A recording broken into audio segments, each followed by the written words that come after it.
finally clean shaven. It's about time. I'm so pretty. Oh, so pretty. Oh, so.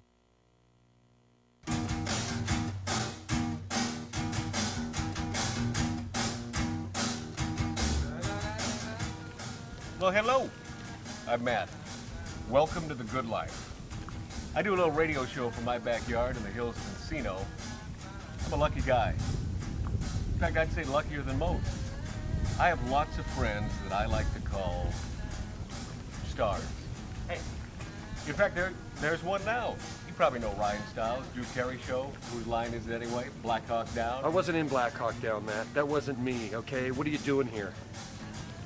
The gate was actually open. I thought I'd take a little jacuzzi-roo. I got company coming over, okay? People that matter, okay? Get up, go.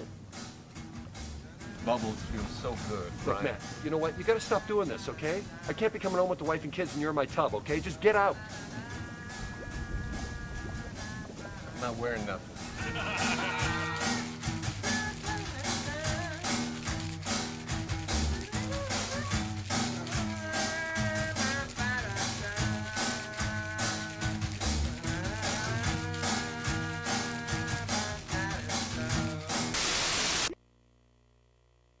Doohickey, you know, the doohickey that rolls. Hi, this is Meatloaf. Okay, kids, you know what time it is? You know what time it is? It's Outlaw Radio time! The most imitated radio station in the nation. I'm through with standing in line for some fun to begin, but I found a good thing leaving me with a grin. It's time for Outlaw Radio to begin. You have the great Billy Gibbons here? Yeah.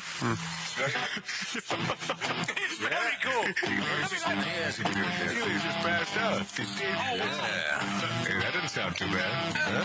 Had to lighten him up loud. Oh, man. We're here with Matt. Oh, yeah. Had to lighten up. Oh, little Outlaw Radio. We're here with Matt. And he's not fat. We got all these guys and girls in the house. Let me tell you, that's where it's at. And that's, ladies and gentlemen, Matt Allen. Pass me a gallon.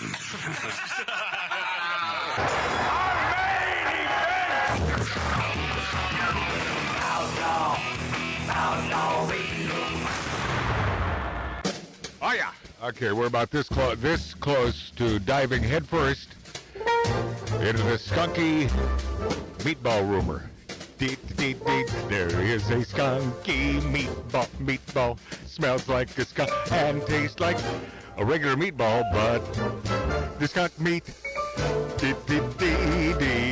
seconds away. Plus the Salt Lake Tourist Bureau TV ads. My brother and I were watching these a few months ago, and I got to thinking about them. Has anyone in this 1876 Virginia City, Nevada style bar, have you seen these? Salt Lake? I know my brother has. All right, we will dive head first into that. But first, okay, cut the music. I'm going to play my new favorite song. And Mart, my brother Mart, I want you to listen before the singing begins. Tell me, and this is brand new, hit it and tell me. Oh, by the way, it's called Bump. Yeah, okay, yeah. I couldn't put, because if I put the title on it, then I know Dave would want to get involved in the contest. I don't want you involved in this. This is up to my brother Mart, and hit it. Who is it, Mart? N-I-N. I knew he'd hit it. I knew he'd hit it instantly. All right, brand new, man. Yeah, this commie mother effer. What'd you win? He is. What did I win? He is pure genius. Hello, check. Yeah, and he's back at it, finally doing what he does, putting out a song that sounds like 9-inch nail. Hit me now. The way it makes me feel, infection. It's almost like a tongue on the back of my neck. Yeah. I never had a choice, connection. I never had a chance to catch my breath. Hit me now. Exceeding up the space between us. Been a while, man. Exceeding up all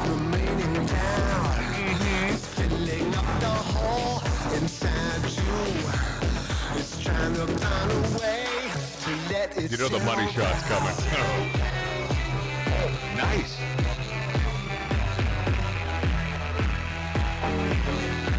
Man, how can you love a comic? Well, because he's a talented musician, and I do love this guy. He was a heroin addict for years. Come on, hit it now.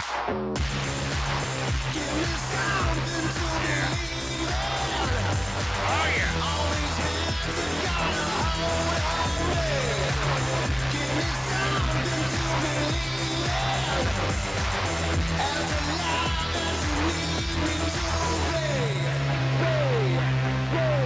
He's not a bad producer. That Mark, not bad. Can you hear me? I'm glad, so glad. That's been a long time. Been a long time since he sounded like Nine Inch Nails. Freaking awesome. Everything for a reason. Everything for a reason. You got one of those voices, like your signature, when you hear it, and you go, wow. That's Well, it. you heard 3 seconds of the intro, and you know I who knew the hell it. this Well, I is. did right away. Yeah. Dave wouldn't have known. Oh, no, here we go. Guarantee you. Yeah, Dave, turn up your trim. That's all you got to do there on your mic. Oh!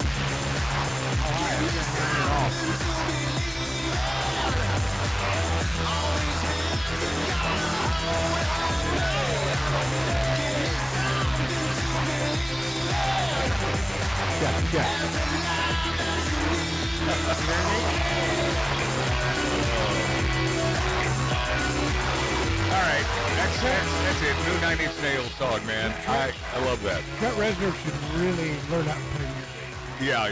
Yeah. Turn Brother Mark's mic up a little bit. And make sure, you know what, we got mic problems on your end there, Tattoo Dave? I'm completely dead. Yeah. That's not bad. That's not a bad thing. No. We'll figure it out in the next break. I don't know why. I began the show with your microphone, and it worked perfectly. Well, I turned it up, and Hey, the this- old sausage finger sits back there. Oh, I know. Hammer Oh, on he's stuff. got huge hands. You don't want to be on the business end of Tattoo Dave's hands. that would be the end of your at least of a good day. So this Salt Lake Tourist Bureau TV ad. And in this ad, it's about, a 60-second ad? And it shows a couple in a museum, first of all, and there are dinosaurs. And she's doing like sort of a dinosaur strut, right? Because they're trying to make it fun. And, visit Salt Lake City. This is the town to visit. So that's the first clip. The second clip is they're riding one of those things. What do you call those things? Where it's almost like a roller coaster, but it's through the woods. So it's not an amusement park, but you it's mean a zip line? it's zip line-esque, but it's not a zip line. And so that's the second thing. Then the third reason to visit Salt Lake City in this 60-second ad is you show the guy, the spousal equivalent to the woman who was doing the dinosaur steps in the museum, and he's standing there next to a food truck, and he simply says the word sweet. And that's why you should visit Salt Lake City. It's just so. Those Mormons can run an ad. I got to tell you something, Ralph O'Neill. That makes me want to visit because you got a museum. Wait, what city doesn't have a museum? All right.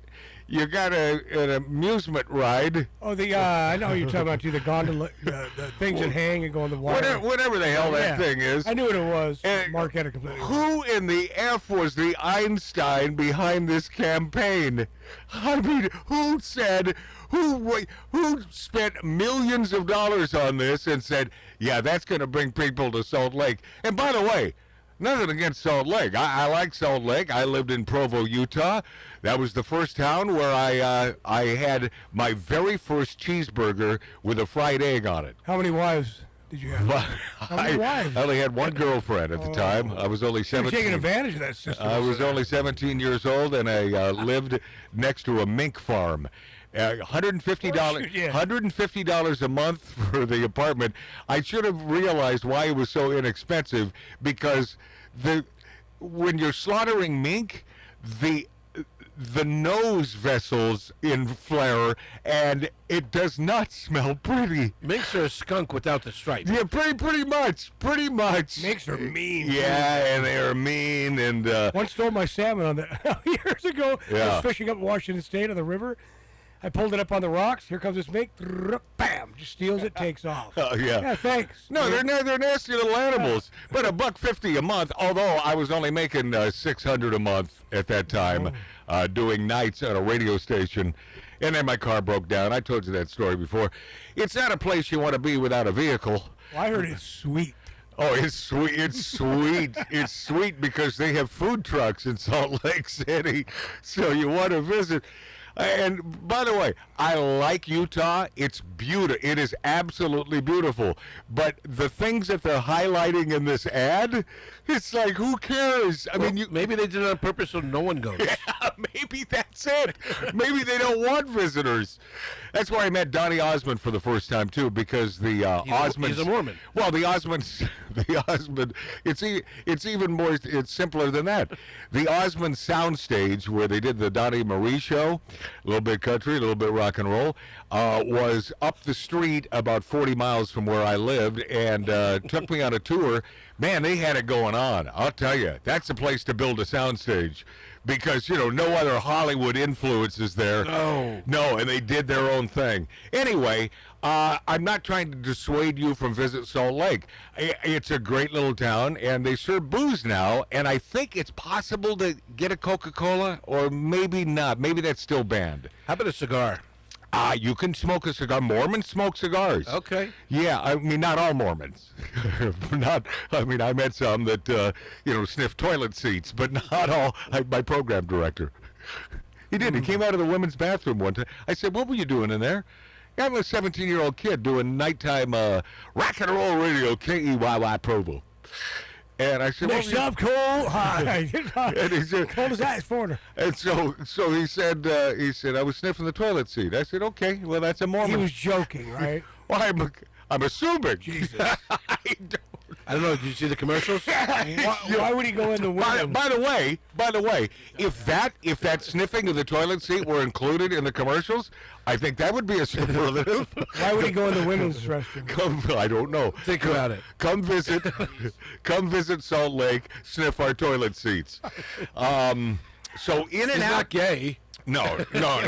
This guy was not gay, and really a good guy. Although he fired me, but he fired me because he heard rumor that I was sending out air checks to get a bigger gig. Which I was. And he took me into his office. He said, "I'm going to have to let you go." And I said, "Well, that's sort of rude." And he said, "Well, I hear you're sending out air checks." I said, "Yes." You think this is going to be this is where I stop? KEYY Provo? It's your forever job. This is not my forever job. I want to be a big-time radio star. So he said, well, and he was really nice about it. He said, I understand that. You got a lot of talent, and I think you're going to go far.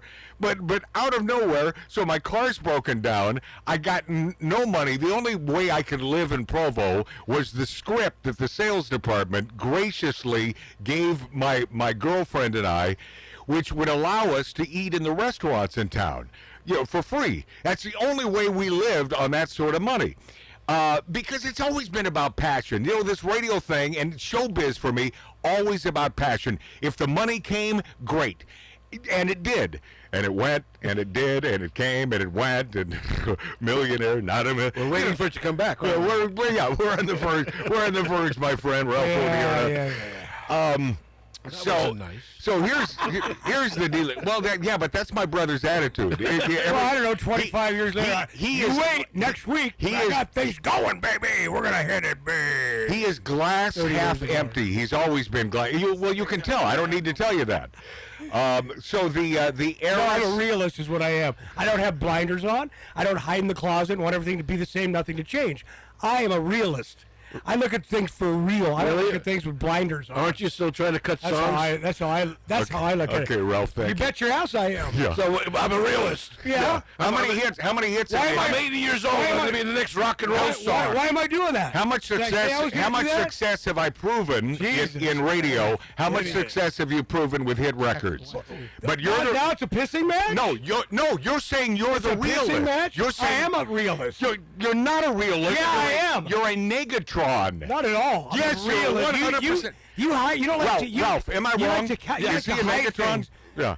I don't have a living room full of recording. Yeah, I do, Ralph, because I do record Don't songs. shout. I bring people over Don't- to jam. don't shout. And I enjoy Don't myself. shout. Turn his mic when off. I jam. You know, he won't I listen to enjoy me. myself when He I won't jam. listen to me when I say don't Ralph, shout because it only you're a pisses fucking off idiot our right listener. now. I have. That's what I fucking do love doing. Okay, I yeah. fucking play. See how he gets his way. Fucking He gets asshole. himself all worked Fuck up. you, man. Oh God. Yeah, realist. But- I'm dreaming about what? Oh, new What- record. what- I just have yeah, to he's a play realist. Because I can fucking See play. the way. See the. Something that That's you my can't brother. do. That's my brother Mart. I have more talent in my typical little He's finger got. than you By the way, your off mic, he said, I've got more talent in my little finger than in what? In what? Then he's got In a Ralph's whole what? fucking body. Okay. Are you done standing, Mark? Yeah. Are you done Call me using Marty. nasty language? I can call you Mark. No, you fucking can't, dude. Okay. Disrespectful, Wow. motherfucker. Wow. Oh boy, here we go. That boy is not unhinged. Not at all. Fuck you, He's- dude. I can't do this Okay. anymore. All right. Goodbye. Take your big ass Goodbye. show that's gonna be huge Goodbye. in 35 fucking years. Goodbye. Will Goodbye. never happen. Goodbye. Loser. Yeah. You watch your hits on YouTube. Yeah.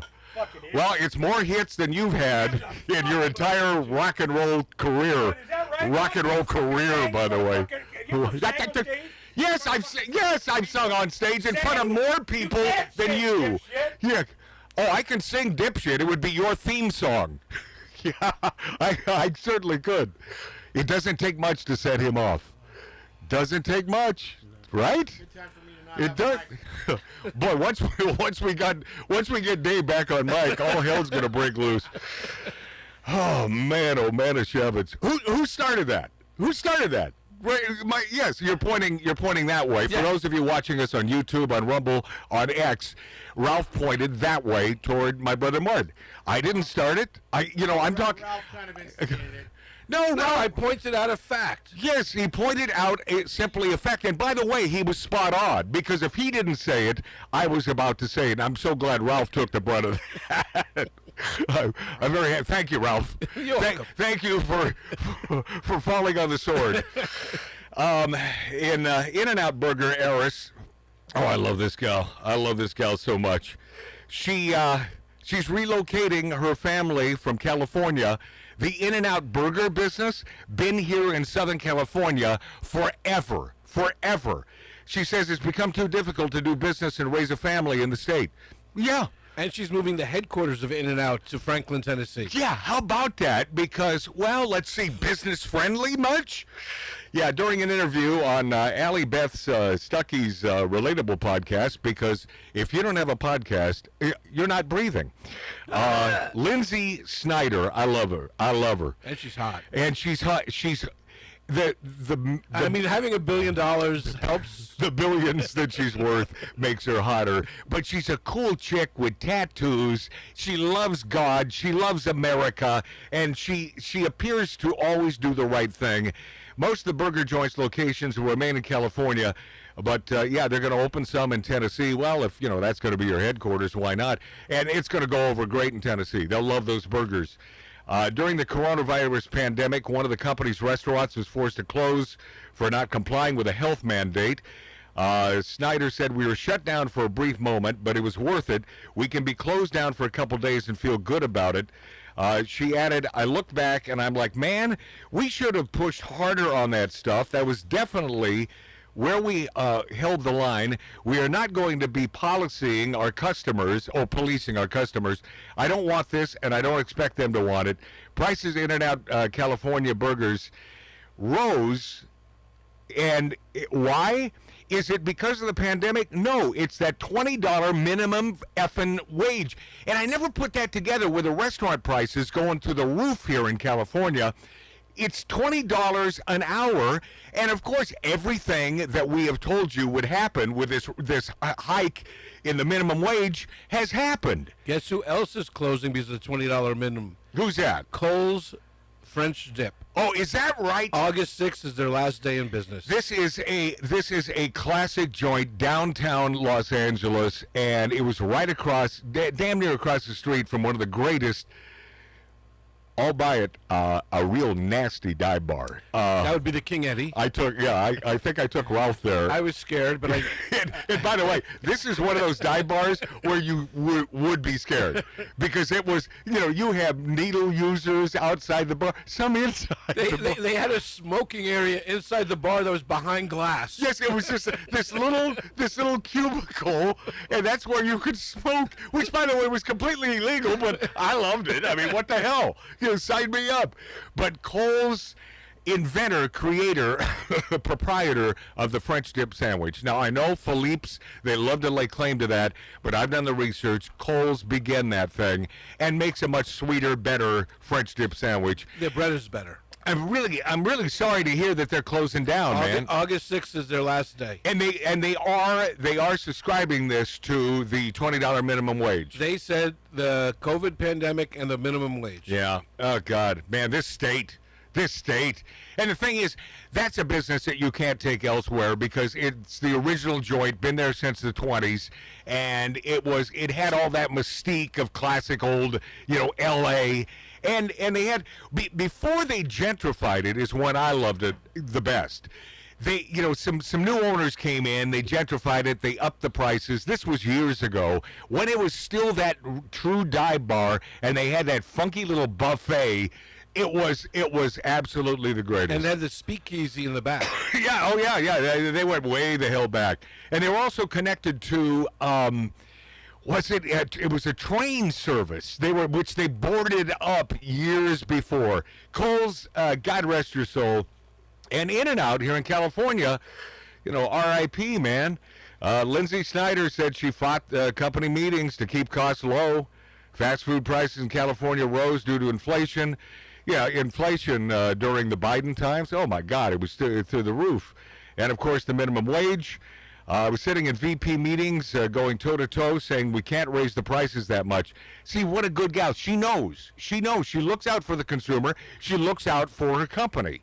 But it was Governor Gavin Newsom, man, 2023, signed that friggin' minimum wage into law. We knew. And, and all the worker bees, oh, we're so happy. No, you're going to lose your jobs. Yeah, that's what happened. AI is going to take over.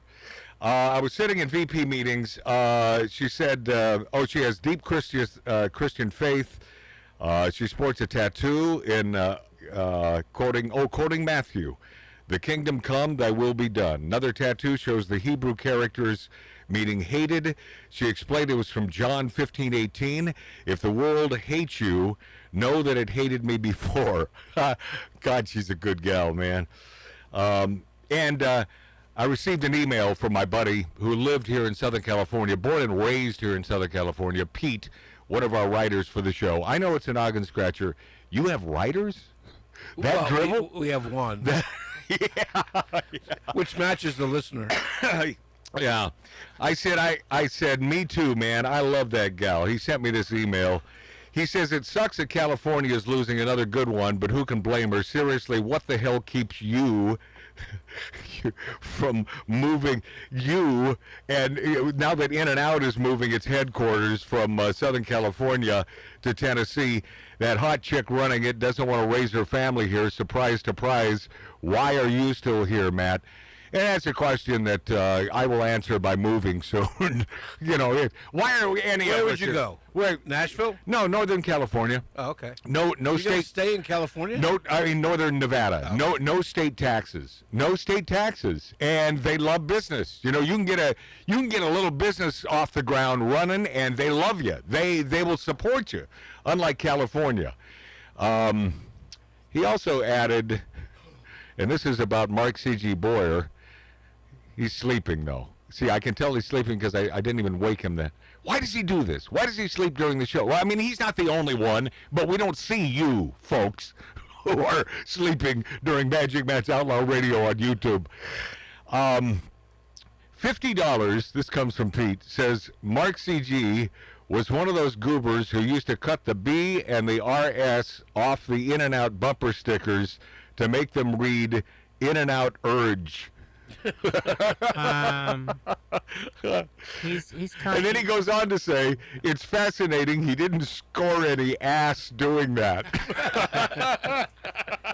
He's not that far off. Yeah, like, of course he's not. We used to go around 2 in the morning and paint golden arches on all of the rival restaurants in Encino. Okay, that's it. See, and by the way, you should have done time in the big house. It was water paint and you could watercolor and you could wash it off. Oh, right. Okay. So it wasn't permanent. So it wasn't a real gang. It was a watercolor gang. But Pete goes on to say, Matt, why are you still there? Is it because of Rick D's generous trick-or-treat handouts? Because, for years I have taken my daughter to his house in Toluca Lake, and he's the one with the giant candied apples. Don't have a conversation with him when we're having a show, Dave. Get out of here. We can hear you, Dave. Get out of here. You've already exiled yourself. Goodbye, Mart. Bye. We'll try to muster through this without you, my friend. Why are you still here?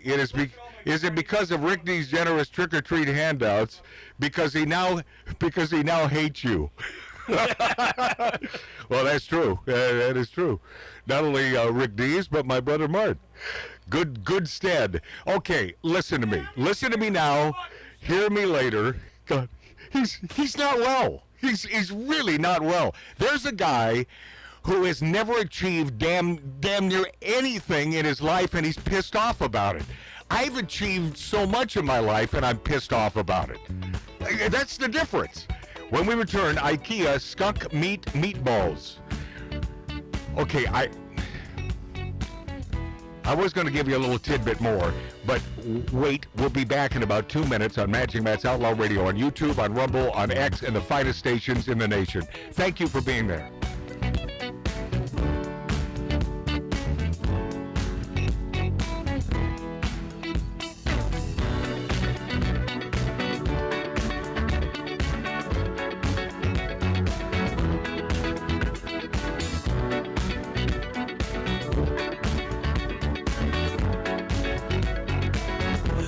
The legend of the phoenix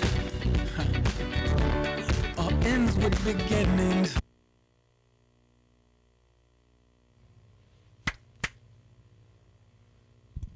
Yes, sir. Yes, sir. Yes, sir. That's you. That's you. That's you. Bada, bada bing, bada boom. You hear that, Ralph? Yes, that's you. Yes. Hey, Ralph. Yes. You can hear me, right, on this mic? Okay, beautiful.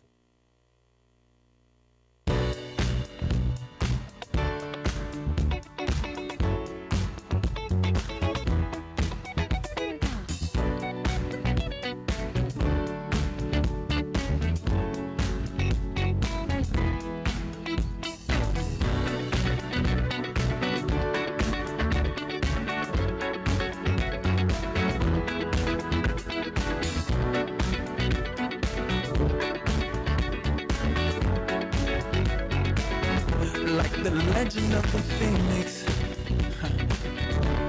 all ends with beginnings. Ladies and gentlemen, you're listening to Outlaw Radio. The staccato hoofbeats of a golden palomino, carrying a man who fights wherever justice needs a champion. Magic Matt Allen. All right, here we go, my friends, my friendlies. Welcome back. Magic Matt's Outlaw Radio on YouTube, on Rumble, on X, and the finest stations in America, including the great state of Wisconsin. What's up, my Wisconsinites, my beautiful Wisconsinites? We'll get to this IKEA rumor. Is IKEA using 22% skunk meat in their meatballs? That's the question that must be answered. and I'm here By the way, clean shaven again. Oh, it feels so much better. You look at least a year younger. At least 6 months. I was going to say 30 days. At least 6 months. But yeah, oh man, this feels so good that I got that beard off of me. Oh, so and I started this morning by shaving the mustache and sort of grooming around, and I was looking, and then I started talking like Michael McDonald, minute by minute, and I'm thinking, do I want to look like Michael McDonald? I mean, he's a good-looking man. So that as men go, and do I want to attend my daughter's wedding in Ohio with a beard? Will they think that's cool? Like I give an S. There are Mormons in Ohio as well. Wolfman Matt. There are Mormons everywhere. But then I got it too close, and then I didn't like the way I coughed. Oh, I meant Amish. Yeah, yeah. I blew the joke. That's a big difference. And by the way, that's Pennsylvania, home of most of the Amish, and I love Pennsylvania for that. And P.S. Have I ever mentioned I love the Amish? And I can say anything I want about them because they're not listening or watching us. They don't have electricity. No, they don't. They're unable to. But so then I said, oh, that looks weird. Like I look like it's sort of a mole. And so then I just went back in, took it all off. When's the wedding? What? It's the middle of next month. Well, yeah. You had time to keep growing it. No. And it itched too. It was really itchy. This beard thing, I went through that for about 15, 20 years, and enough already. And especially at this age, I don't need anything to make me look older, for God's sakes. I've always been accused by my gals in my life of having a baby face. Do you agree? Just agree? Yes. Yes. Okay, absolutely. excellent. Yes, sir. Thank you. Yeah, absolutely, boss. You 100%. you are a child. Yeah, I am a child. Yeah. Okay. So here's the bottom line on the IKEA and skunk meatballs. Using 22% skunk meat. It's remember Jack in the Box, the rumors? They were owned by the Purina company who made dog food. Remember the Jack in the Box? And No. You don't remember these? This was huge. I really don't. Oh, this was massive. And the rumor was they used horse meat in their burgers. Now, anyone that tasted a Jack in the Box burger so many years ago, you didn't have a tough time thinking because it was sort of unidentifiable, that taste. It didn't really taste like burgers. See, I only went to Jack in the Box for their tacos. Well, yes. Which have no meat. You mean at 3 o'clock in the morning? Yes. Yes. After a bender. Yes. And what is that? Is that meat? No, it's supposedly tofu. We're not sure what it is, Dave, but it sure tastes good. It's delicious. Oh, it is. It's just the worst thing you could ever ingest into your pie hole. That is some masticating that'll eventually kill you. In the Bronx at 3 in the morning, you had two choices: Jack in the Box, White Castles.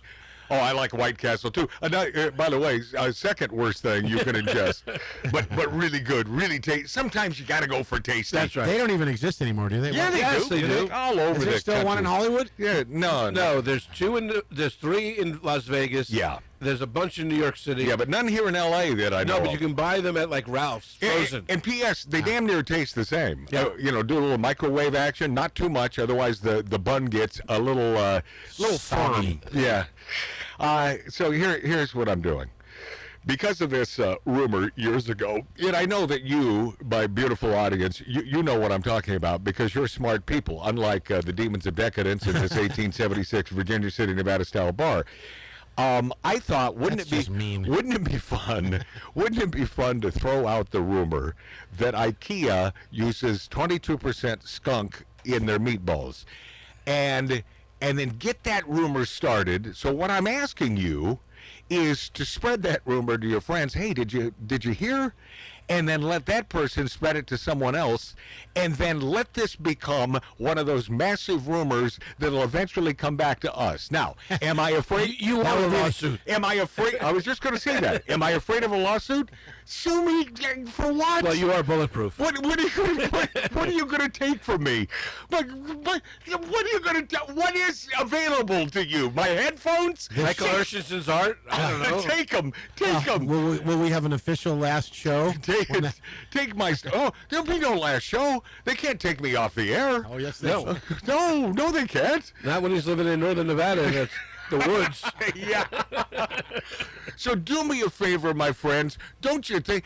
Join in the fun, and let's create the rumor that IKEA uses, and I was specific in the thumbnail on our YouTube today. I was specific saying 22% because I think that's easier to fathom, right? It's like, well, it's 22%, so there must be something to this rumor.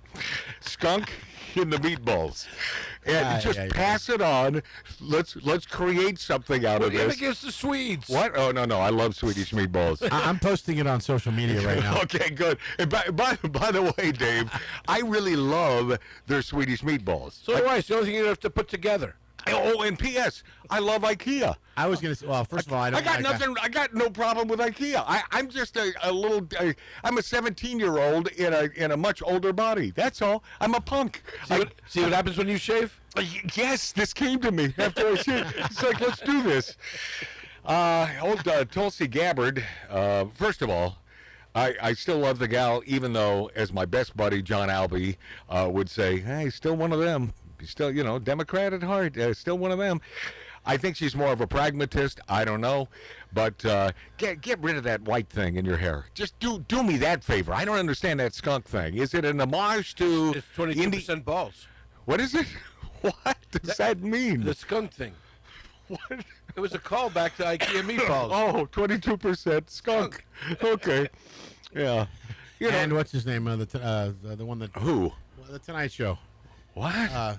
No, but there was a CBS newscaster that had the same skunk thing. By the way, she here we go again. And believe me, don't believe me, but I really do tell you the truth, my friends. You could have taken that home.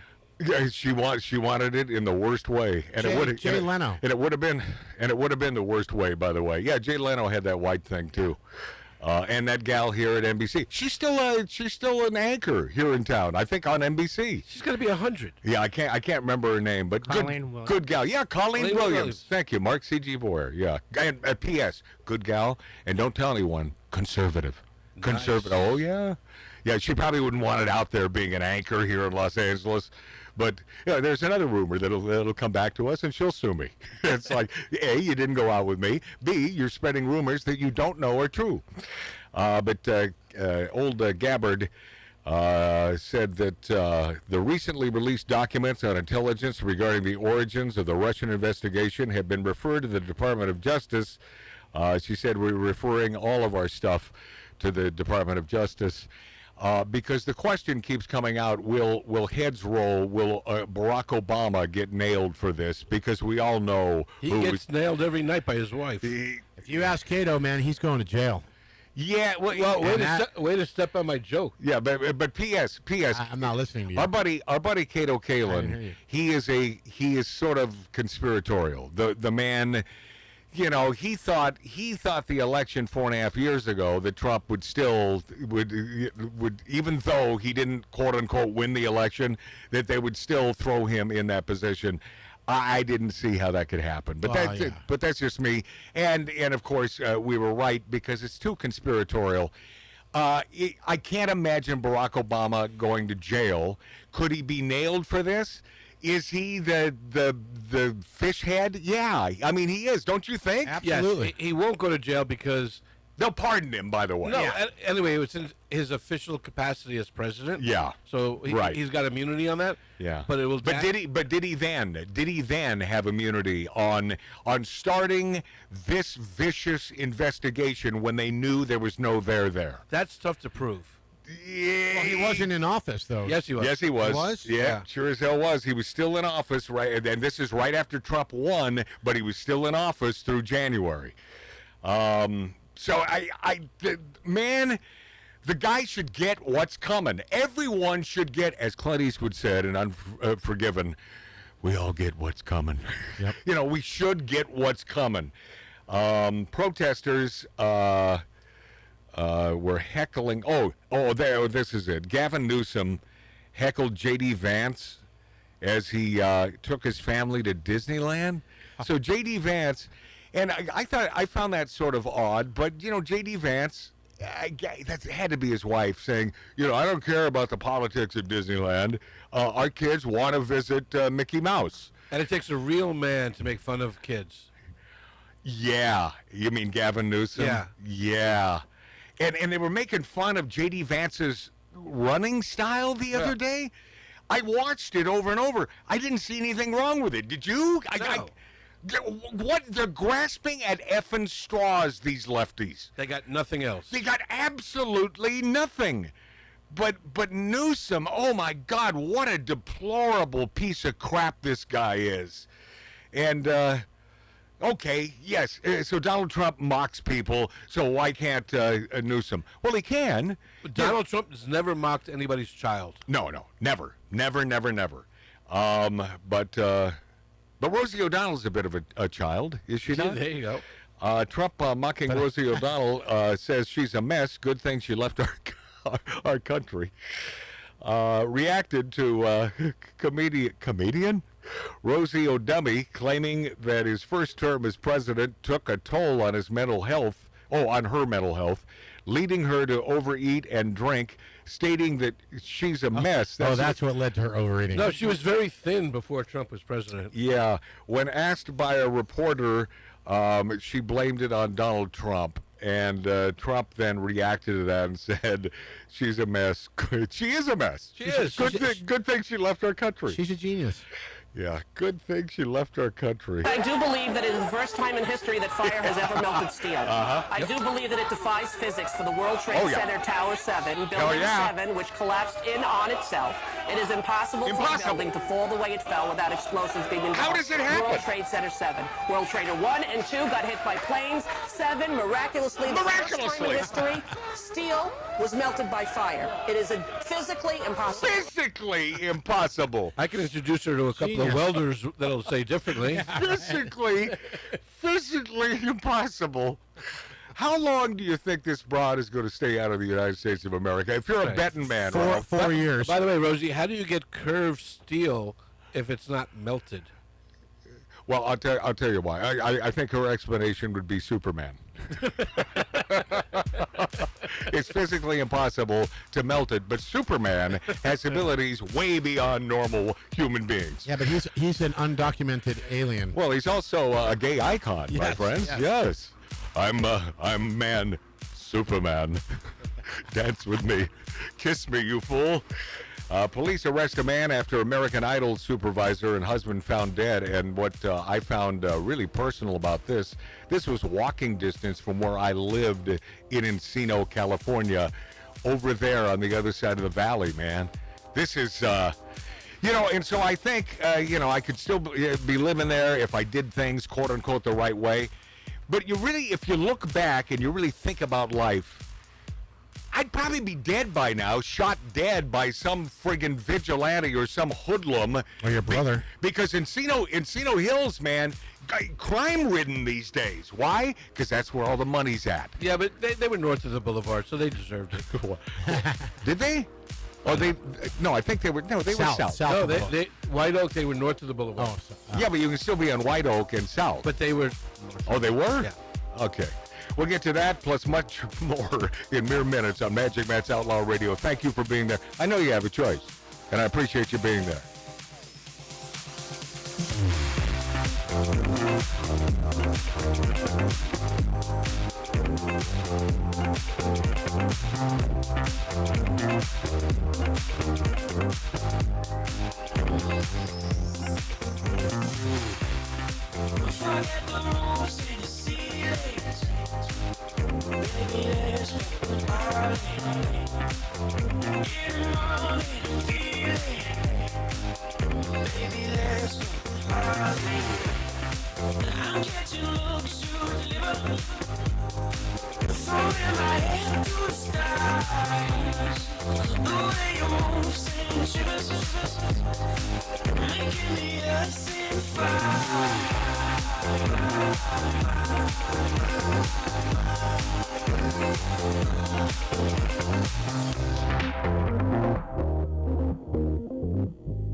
I'm catching looks you deliver.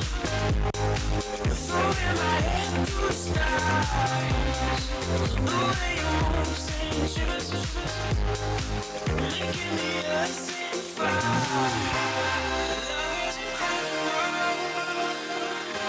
and we're getting critical. Turn it up, let's get physical. Baby, let's go. Baby, let's go. Yeah, we can both fly high. Do what makes us feel alive. Take our hearts up all night. Baby, let's go. Baby, let's go.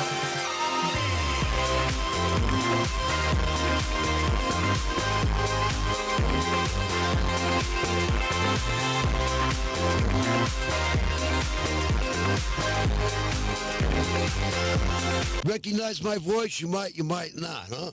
This is the Money Man, Eddie Money, with my good buddy Magic Matt right here. Outlaw Radio. Let me do it again.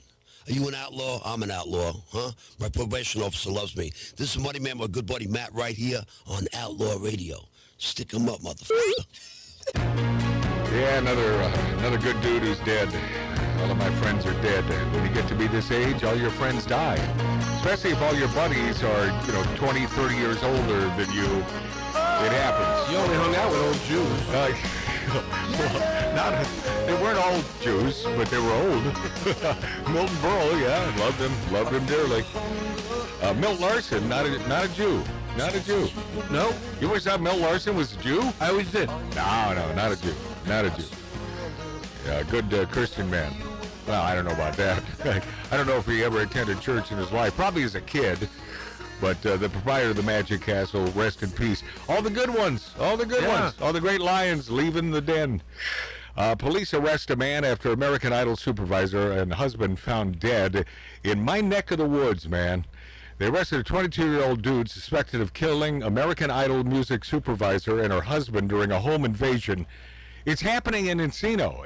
This is happening a lot in Encino. Yeah, it is.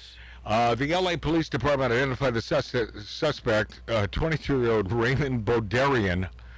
Armenians. It's that Armenian gang that's coming in. Really? Yeah. See, I never thought of Armenians doing this home invasion stuff. I think by and large they don't. No, well, he was. They're good business folks. He wasn't a gang member. He was a drug addict.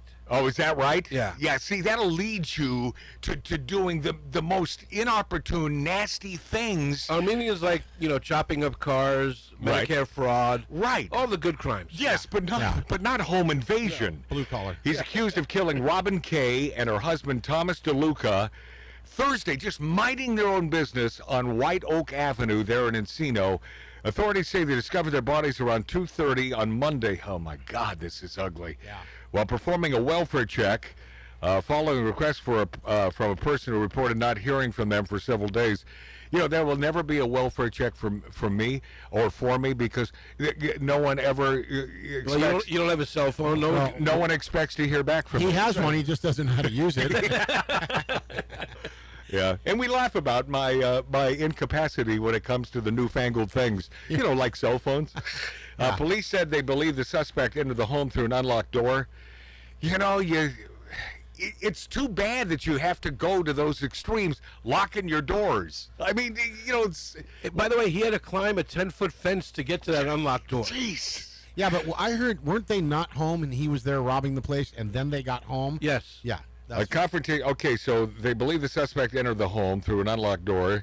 They returned home while the suspect was still inside the house. Okay, by the way, I'm on the phone with the cops. I'm not confronting. I don't think I'm confronting who's ever there. I mean, I don't think they confronted him. I think they walked in.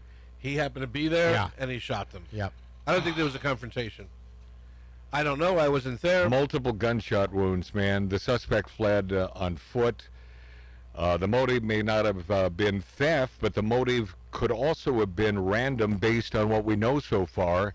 Police received a radio call for the residents reporting a potential burglary. Police did arrive at the scene, conduct an investigation. By the way, it's Encino, but it's still LAPD, and it's taken a while for the cops to get there because they're understaffed. And they never went into the house. Is that right? They just walked around the property, and they never went into the house. Suspect's break-in was later discovered following inspection of surveillance video. Yeah, a lot of good that did for the residents, that video. Yeah, so he scaled over fences, gained access to the residence, unlocked door, unsecured door. No weapon has been recovered, but it seems like they got the perp.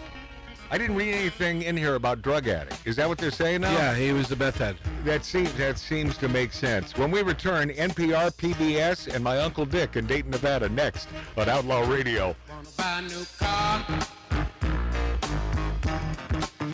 but the price ain't right. Ain't that cold? Be a downside cheaper, yes it do. Start riding the bike. Listen, they're making milk out of powder. Yeah, they are. Got the babies crying. Poor baby, they know what that stuff is. Rent's gone up higher. Yes, it is. Got the parents lying. Lord, it's a real motherfucker. Yeah. Make you wanna run for cover. Yes, it will. And if you look, you will discover. Yeah. Lord, it's a real motherfucker.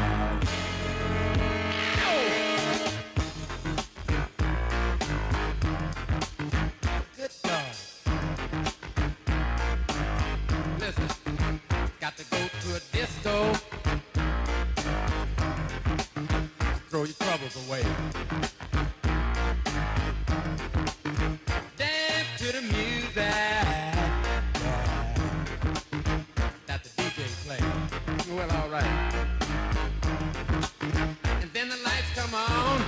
Yeah. Like you knew they would. That cold. Gone home and face the music. That don't sound too good. Ain't that cold? Listen. Lord, it's a real motherfucker.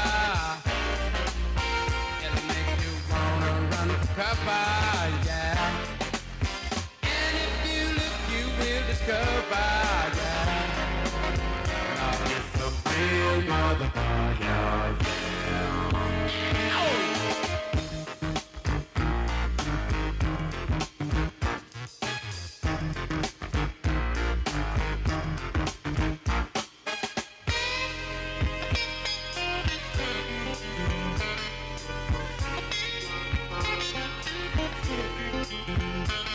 Oh!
Cold-blooded, I'm telling you the truth. Let me stop here at this gas station. Give me 3 gallons of low lead. I'm full of nothing else. I better stop and give me 2 hot dogs and a strawberry soda. It's a real motherfucker. Yeah. Lord, it's a real motherfucker. Yeah. It's a real motherfucker. Yeah.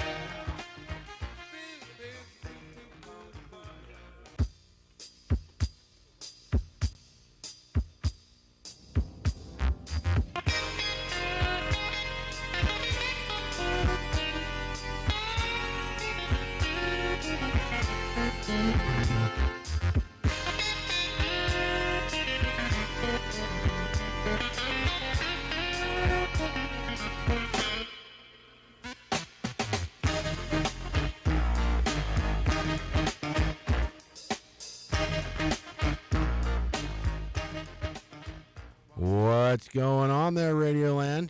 Tattoo Dave here. Just trying to reach out again and say, hey, I'm kind of trying to follow you all on the chat and see what kind of plans you're making. Steve Abbott called up and said, we're making plans. You better read it. It's hard for me to keep up with everything and push buttons, but as you can see, all hell broke loose in here a little while ago, and we lost Marty. And but we're still trying to truck on and carry on and do our thing. So please subscribe, like, follow, do what you got to do so we can do what we got to do. Love y'all. Got the parents line. Lord, it's a real motherfucker, yeah. Make you wanna run for cover, yes it will. And if you look, you will discover, yeah. Lord, it's a real motherfucker.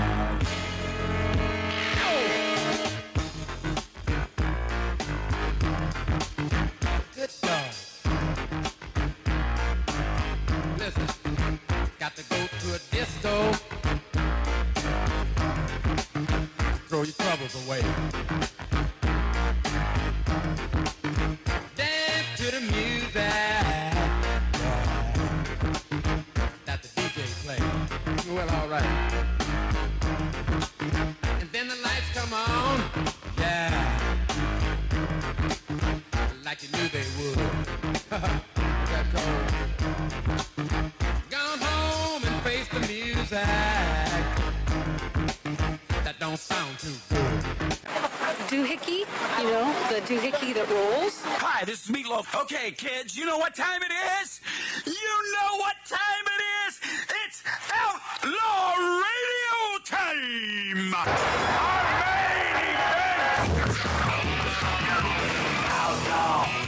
Outlaw Radio. Hi, this is Sean Young on Outlaw Radio. Hey, this is Shelley Berman on Outlaw Radio. Listen, come on, listen to me or listen to Matt. If you like being bored, it's great for you. It's Robert Hayes. I'm here on Outlaw Radio with Magic Matt, a.k.a. The Weasel. We are here to drink. We're here to smoke. We're here to interrupt. You may drink, you may smoke, you may interrupt, but I'm here to Live from the Lighten Up Lounge, this is Tom DeLuise saying, this is Outlaw Radio. Hi, this is Chuck Woolery at Lighten Up Lounge on Outlaw Radio. It was lots of fun, guys. Be back, 2 and 2. Hi, this is Gilbert Gottfried, and you're listening to Outlaw Radio, where we smoke, we drink, and occasionally we bother people who look old and weak. Hi, this is Rick Dees with Magic Matt, a.k.a. Mr. Cigar, in the Lighten Up Lounge. We drink, we smoke, we interrupt. Well, in case you just tuned in, my friends, my friendlies, my brother Mark went nuts about an hour ago. Just went absolutely nuts and stormed off. And if you missed that part, you may want to watch someone who's absolutely insane on YouTube, punch in Magic Matt's Outlaw Radio, and you can see what insanity looks like, my friends. You know, he was, I was going to say he wasn't normal last night. Is he ever normal? I don't know. I love him dearly. And that's the honest to God. I love my brother, you know. I love my brother Mark. Yeah? He's a great guy. We went to lunch. He was in a great mood today. I don't know. By the way, I'm sure the Unabomber's brother loved him too. Yeah, I guess so. His sister wasn't a fan. Yeah, have any siblings? He is capable. Turn up my trim just a little where it was before, Dave. It doesn't take much to set off some people, and my brother's one of those guys. And it happened. He was on a jag last night. I turned him on to my new favorite band. They're called Hillbilly Hellfire. Yeah, he played that for me. Do you love that video? I love it. It's rock and roll and country mixed. It's phenomenal. Are they the hottest broads on the planet? Oh, but they have about, I don't know, at least 200 videos. And the thing is, you know, who is performing this? We're not really sure. So Mart finally watches this, and he comes in, and I'm watching, I don't know, politics on YouTube, as I'm known to do. And he said, oh, it's a great video, man, the hottest chicks ever. And they are absolutely, in fact, stunning. In fact, too hot for real life, which is why AI gets in there. And so these gals, real life gals, would watch that and say, that ain't real. None of us are that. No matter how hot you are as a female, none of us are that hot. But in these videos, it's absolute perfection. I mean, you'd leave your wife for any one of these gals. It's called Hillbilly Hellfire. And he comes in and he says, yeah, great video. He said, but none of them are playing the instruments. I said, okay. That's the problem? No, I said, okay. He said, they're not a real band. I mean, nobody's playing any of the instruments. I said, all right. He said, well, I just want you to know that. I said, Mart, I don't care. I don't care. I like the music and I love the videos. He said, well, I care. I said, I didn't ask if you cared. I just turned you on to the video. He said, well, I'm a musician and I There you go. What? Not according to Ralph. He has guns inside the house. He does have guns, and we're laughing about it. Well, that's why in the last segment you were talking about your demise and that somebody might this and that, and I said, well, but you're probably your brother. No, I know what you were insinuating, Dave. I know. Because would I put it completely past him? I wish I could. That notion of coming in with guns a-blazing, I wish I could put it completely. Most people, everyone I know, almost everyone, I would put that notion of coming into this 1876 Virginia City, Nevada style bar, guns a-blazing. It wouldn't even be. I can't completely discount that with my brother. Not even me? What? Not even you? What? You Dave? You can discount. Oh, the story wasn't about you. I'm sorry. Let's get back on. A story about Tattoo Dave. You said anybody that I know. Yeah. Well, yeah. Adding it in there just for a little humor. I don't know. I think you could enough bourbon. And then you regret it the next day because you're going to the big house for life. I don't think it would take the full day. I think. Yeah. It'd probably be the next minute. It's like, oh God, what have I done? Yeah. Okay, time to. Is Mexico's not that far away? I gotta go. Where's my white Bronco? It's like a kid out of acting school watching a Brad Pitt movie says, "Oh my God, I'm an actor. He's not." Yeah.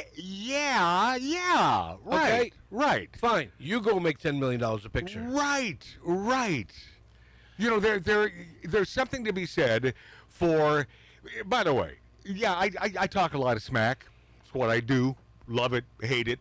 Obviously, those of you who spend time with us appreciate it to a certain extent. But at least I have some creds to back up, what I've done in this stupid profession of mine. And it's radio, lowest rung of showbiz. Number one show in 3 different states. And I've said that 4. But I've said. What's the 4th?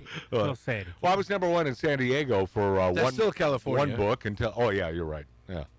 Thank you, Ralph. Yeah. Thank you for the geography lesson. You're welcome. Yeah. So the one city that shouldn't even be here. No, I'm just saying he's number 1 in California, number 1 in Texas, forget number about 1 in New York. Yes. You can't get 3 different places. Forget about my accolades. Please stop talking about me. What do you think about me? I think you've been number 1 in 3 different states. How about Utah?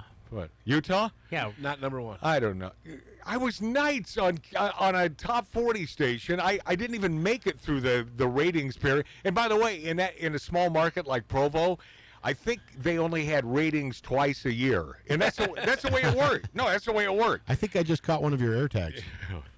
My what? Air checks. Air checks. NPR, PBS, and Uncle Dick. I sort of wanted Uncle Dick on the phone for this. He wouldn't. What? You want me to call him? Oh, nah, because it'll get him all enraged. Good for the show. That will get him enraged?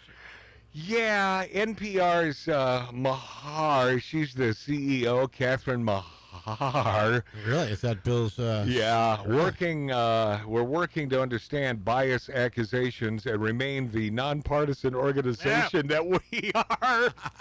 A couple days ago, CNN's News Central, which is funny, NPR CEO Catherine Mahar responded to accusations that NPR is biased by saying that the network has worked to address that criticism, and they'll keep doing that work in order to both understand those criticisms. The NPR CEO, of course, lying about real risk to public safety with taxpayer funding cut. I love this doom and gloom, man. The sky is falling. Of course. I think it's only about, 10% of government funding anyway? You know, I wish it were more. I wish it were more and we cut it all. I wish, but I think it's only 10, maybe 12%. She's and by the way, she's also known as the welfare queen. Catherine Mahar has come up with a brand new lie to protect her taxpayer-funded slush fund.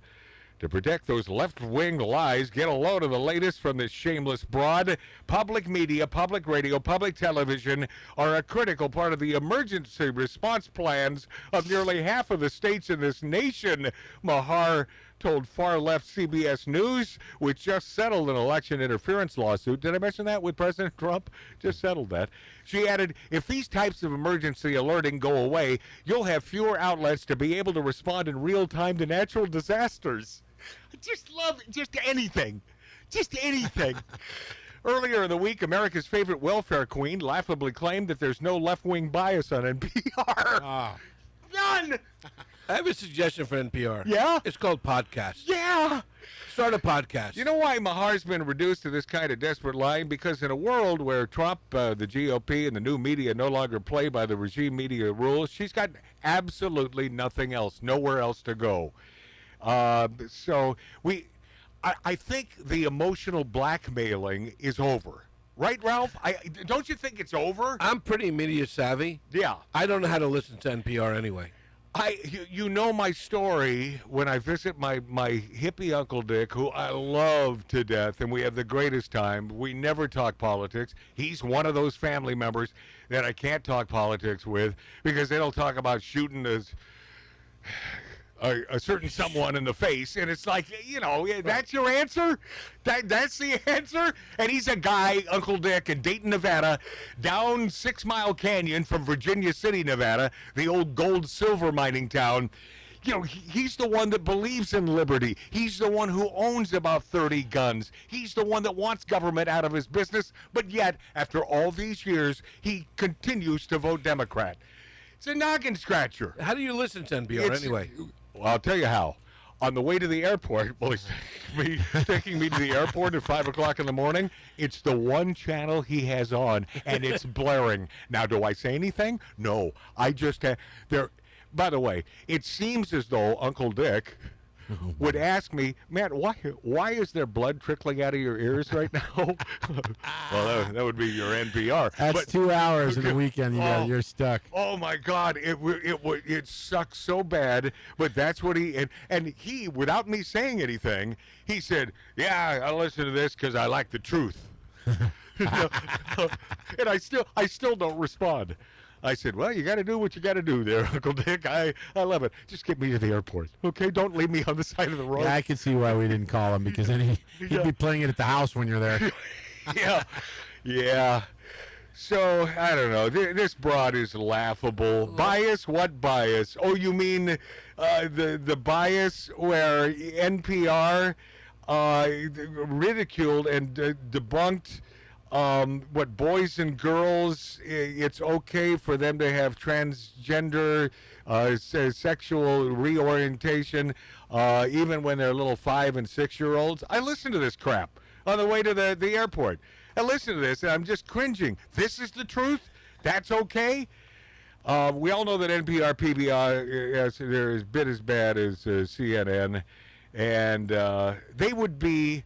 How outrageous would it be if CNN were on the taxpayer teat? How would that be?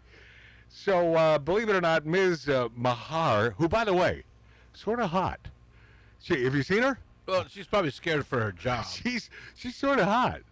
she's got that sexual thing happening like Nancy Mace. Sort of that hot broad in her 50s, and That's good. That's good. Yeah. That's good stuff right Yeah, there. Ms. Mahar, we rural folks have access to AM radio. Are you listening to me, Ms. Mahar? And all kinds of TV. Oh, and we even understand that when the power goes out, well, we might lose access to radio and TV, including NPR and PBS. We can use the power left in our iPhones to access information online. See, that's the emergency stuff. So, I don't know, you blathering idiot, Miss Mahar. Stop lying. Just stop lying. Welcome to the free market, you friggin' little idiot. It's the free market. Yeah. And it should be the free market. We shouldn't subsidize these idiot sticks in any way, shape, or form. So finally, after all these years, we're doing the right thing. As Big Bird sheds a tear. That poor big fella. Big Bird that earns over $50 million a year in profit. Yeah. Doesn't need any taxpayer funding. No. I have decided that I am not going with this real ID. Oh. In fact, I am 100%, did a lot of reading, did a lot of watching. Real ID is BFNS. We're talking about the United States of America here. You have a driver license, and here in California and many other states, you can opt out of Real ID. You can simply do your test or get your renewal for a driver license and opt out for the Real ID. What is Real ID, essentially? It is show me your papers. It's government, and it's show me your papers. It's not about keeping the bad people down, Ralph. I disagree with you. You can disagree all you want. And I'll tell you why. Yeah? And I'll tell you why I disagree. I know that you will tell me why, and that's why, Ralph, I like you being a part of the show, and you have no problem being wrong. It's states like California, New York, Illinois that gave driver's licenses to illegal immigrants. Understood. And that's why. So if everybody has a driver's license and an illegal immigrant has one, how do they know who's a citizen and who's not? I like that. I like that bone of contention. However, I still stand my ground by saying this is about show me your papers. These are papers. This is government federally controlled, and they know everything about you. And as this becomes more popular, they will know everything about you because there will be add-ons. And how about that picture they love to take your picture at the airport? You can opt out of that as well. I've had a Real ID for 7 years, and I got it because you don't have to show a passport on a plane. Understood. It's the illegal aliens why we have Real ID. All right, I'll do some more research, but I'm not on board. Be a team player, man. I'm not. I'm a team. No, he doesn't have to agree with me. By the way, I've never been a team player, and I've gone on record as saying that. I've never been. And I've never said you had to agree with me. No. And I appreciate that about you, Ralph. But I look at this as show me your papers. It is interference. It is about Big Brother, and it takes it to the next level. Turn Mark's mic off because he just knocked the mic and it causes humming. It's it. Because he can't. Do you know who cannot control himself? Mark C.G. Boyer. He simply can't behave. And we can't fire him because he's a narcoleptic, and that would be. And we HR, don't. That's right. And we don't pay him anyway. We're in HR. C takes away from the what? The humor, yes. Right, Ralph? Yeah, that bit. Yeah. He stepped on joke number 2. I know. Just follow along, Dave. You're doing so well today, man. You got it. You're just knocking it out of the park, and then, it's like Ryan Stiles. The Tattoo Day Show never gets old. That's right. It's like Ryan Stiles, Tom at a Comedy, Drew Carey Show, Whose Line Is Anyway, Black Hawk Down. One of my favorite. He wasn't in Black Hawk Down. He wasn't? No. Okay. Nonetheless, one of my favorite people of all time. And he told me this was, 25 years ago. He said, Matt, I notice you do this. He said, I wish I could teach other people this. He said, don't go for the first thing that you think of, or the second, or the third, or the fourth, maybe the fifth or sixth, and then speak. Right? That's showbiz, my friends. Let it breathe.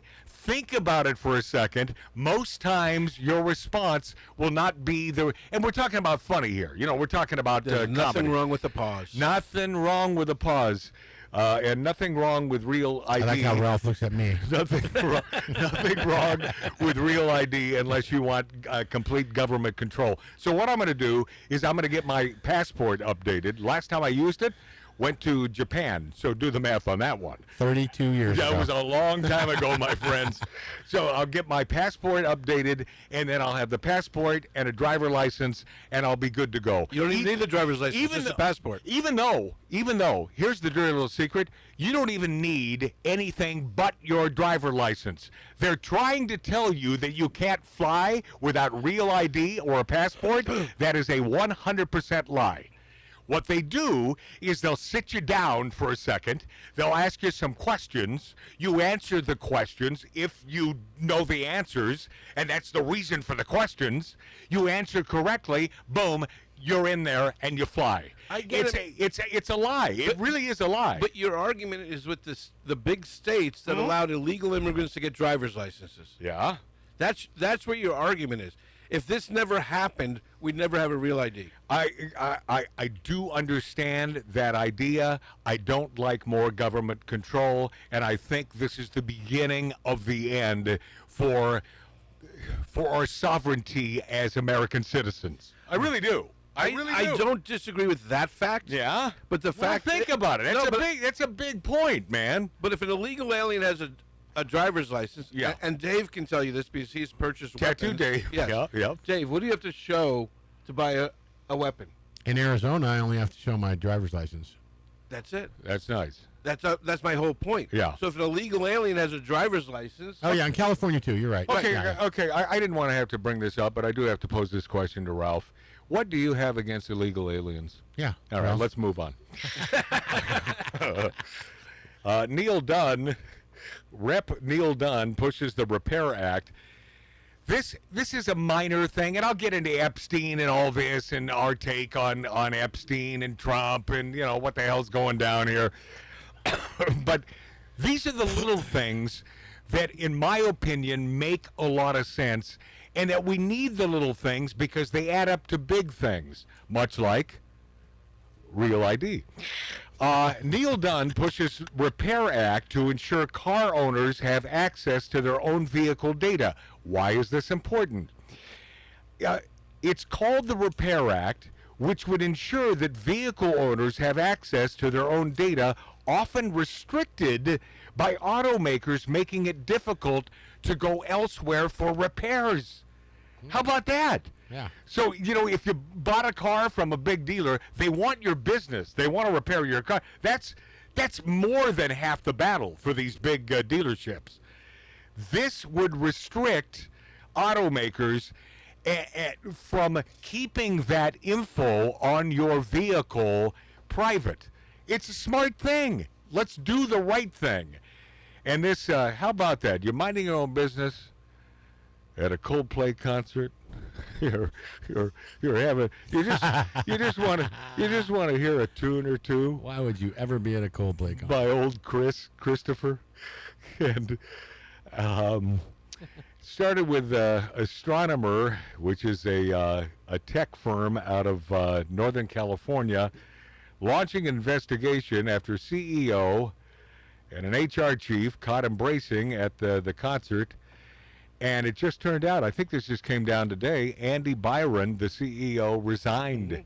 Oh. Proving once again, my friends, Poontang evil. Right? Bad, very bad. I would be freaking mortified if I got caught on a kiss cam with my friends and my family and the people I love at a Coldplay concert. Yeah, I know. Maybe that's it. maybe that's it, Ralph. Maybe he's just mortified because, oh God, I shouldn't be here. You know, a Kiss concert, AC/DC, Van Halen, Zeppelin, Aerosmith. That's all fine, but Coldplay? Oh God, no wonder he sunk down real quickly. What he should have done, or who knows? You know, if you're caught in that, I don't mess around on my gal. Whoever the gal is in my life, I don't mess around. So I never find myself with this problem. But if you're busted, I think the smart thing to do would just put your hands in the air like you just don't care. That's right. And mouth the words, busted, busted, nailed, I'm an idiot. How much more respect would we have for this guy? I actually think if he did nothing, no one would have even cared, and no one would have run facial recognition on him. No. A friend of a friend of a friend of the wife would have seen him there. I saw your husband at the Coldplay concert embracing. No this one's guy. watching a Coldplay concert. I'm just, I'm. What do they have, like one good song? Oh no, they had a bunch of no. I mean, one real good hit. No, a bunch of songs. I like their first album. I like all that. What was that? 1980?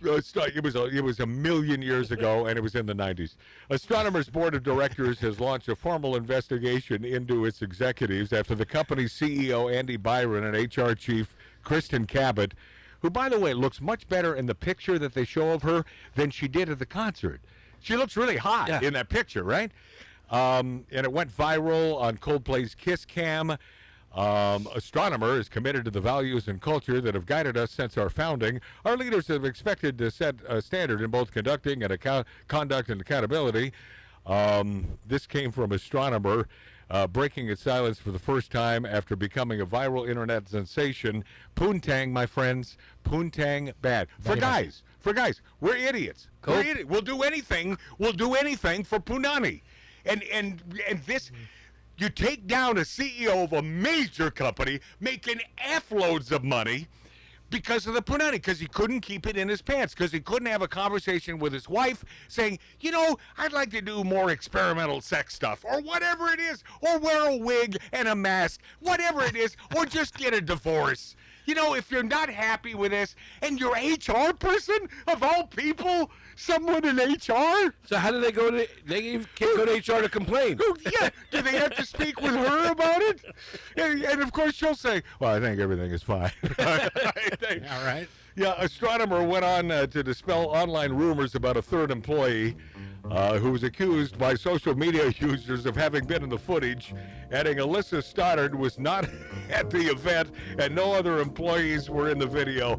I'm going to jump a little more into this when we return. Plus, and certainly not limited to, my friendlies, Dana White has plans to make the White House UFC match one of the greatest events of all time, much to the chagrin of the lefties. And Planned Parenthood CEO says cutting our funding is unconstitutional because it's due to us supporting and providing abortion. Duh! Big duh! We'll be this after back on Magic Matt's Outlaw Big Duh Radio.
champion. In a hideaway on the other side of the hill, with Hollywood close enough to smell, one man dared to step up to the bar and talk. And other outlaws heard the legend and joined together to tell their tales. This is how it began. Smoking, drinking, interrupting. Magic Matt Allen. This is Outlaw Radio.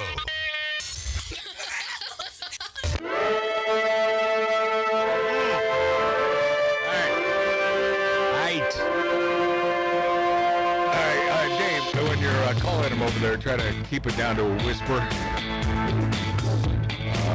We're talking about this astronomer company out of Northern California. He and his honey, who's the HR chief who he hired, by the way, an astronomer, caught at a Coldplay concert. And as Ralph Odierna pointed out, no one wants to be caught at a Coldplay concert, whether you're messing around or not. The entire audience in the Boston area's Gillette Stadium saw this. At one point, the camera panned over to Byron and Cabot, who were caught embracing one another. You know, this whole thing, I feel so bad for the wife. I feel so bad for the wife and the kids. It sucks so bad. Until she cashes the check. Okay, that's Zion's trying to call me. That's why you're not getting through to him. If you're trying to call him, Dave. I am.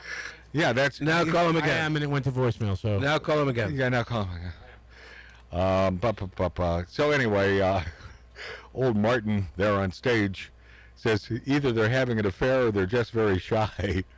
No, they're having an affair. Holy ass! I hope we didn't do something bad. Well, you didn't. You exposed a cheater. I got no problem with that, man. The Yellow Singer, remember that song? Coldplay? Added, after realizing that Byron and Cabot had no intention of returning into the Kiss Cam's view, this incident went viral, and it should have. But I really do. I feel for the wife. Imagine that. You're just minding your own business, and this is all over social media. Now she finds out why she didn't go to the concert. Yeah, but can you imagine? I mean, you can backtrack. What was his reason for being out? What did he have to do that night? What excuses did he come up with? These cheaters, man. I can't. I have no time for that. I ain't got no time for you. You cheating sons of bitches. Did you get Dennis yet? Are you working on this? Of course I am. By the way, Dennis Zine, the last great councilman here in Los Angeles. And that's the honest to God truth. And he hasn't been a council member for many, many years now. I thought he should have run for governor. I mean, he should have. You know, he's got sort of dark skin. At least mayor. At the very least, mayor. You're right, Ralph. This is a man who's a good man. He was a detective. He was a police LAPD. He was the man who ran the Police Protective League. I mean, all the cops love him. Hung out with some beautiful women. Oh, yeah. Always the biggest boobies. Well, he loves boobies. And by the way, he's a guy who will tell you that whether he's still working for the city of Los Angeles or not. Right. He never shied away for his love for poontang.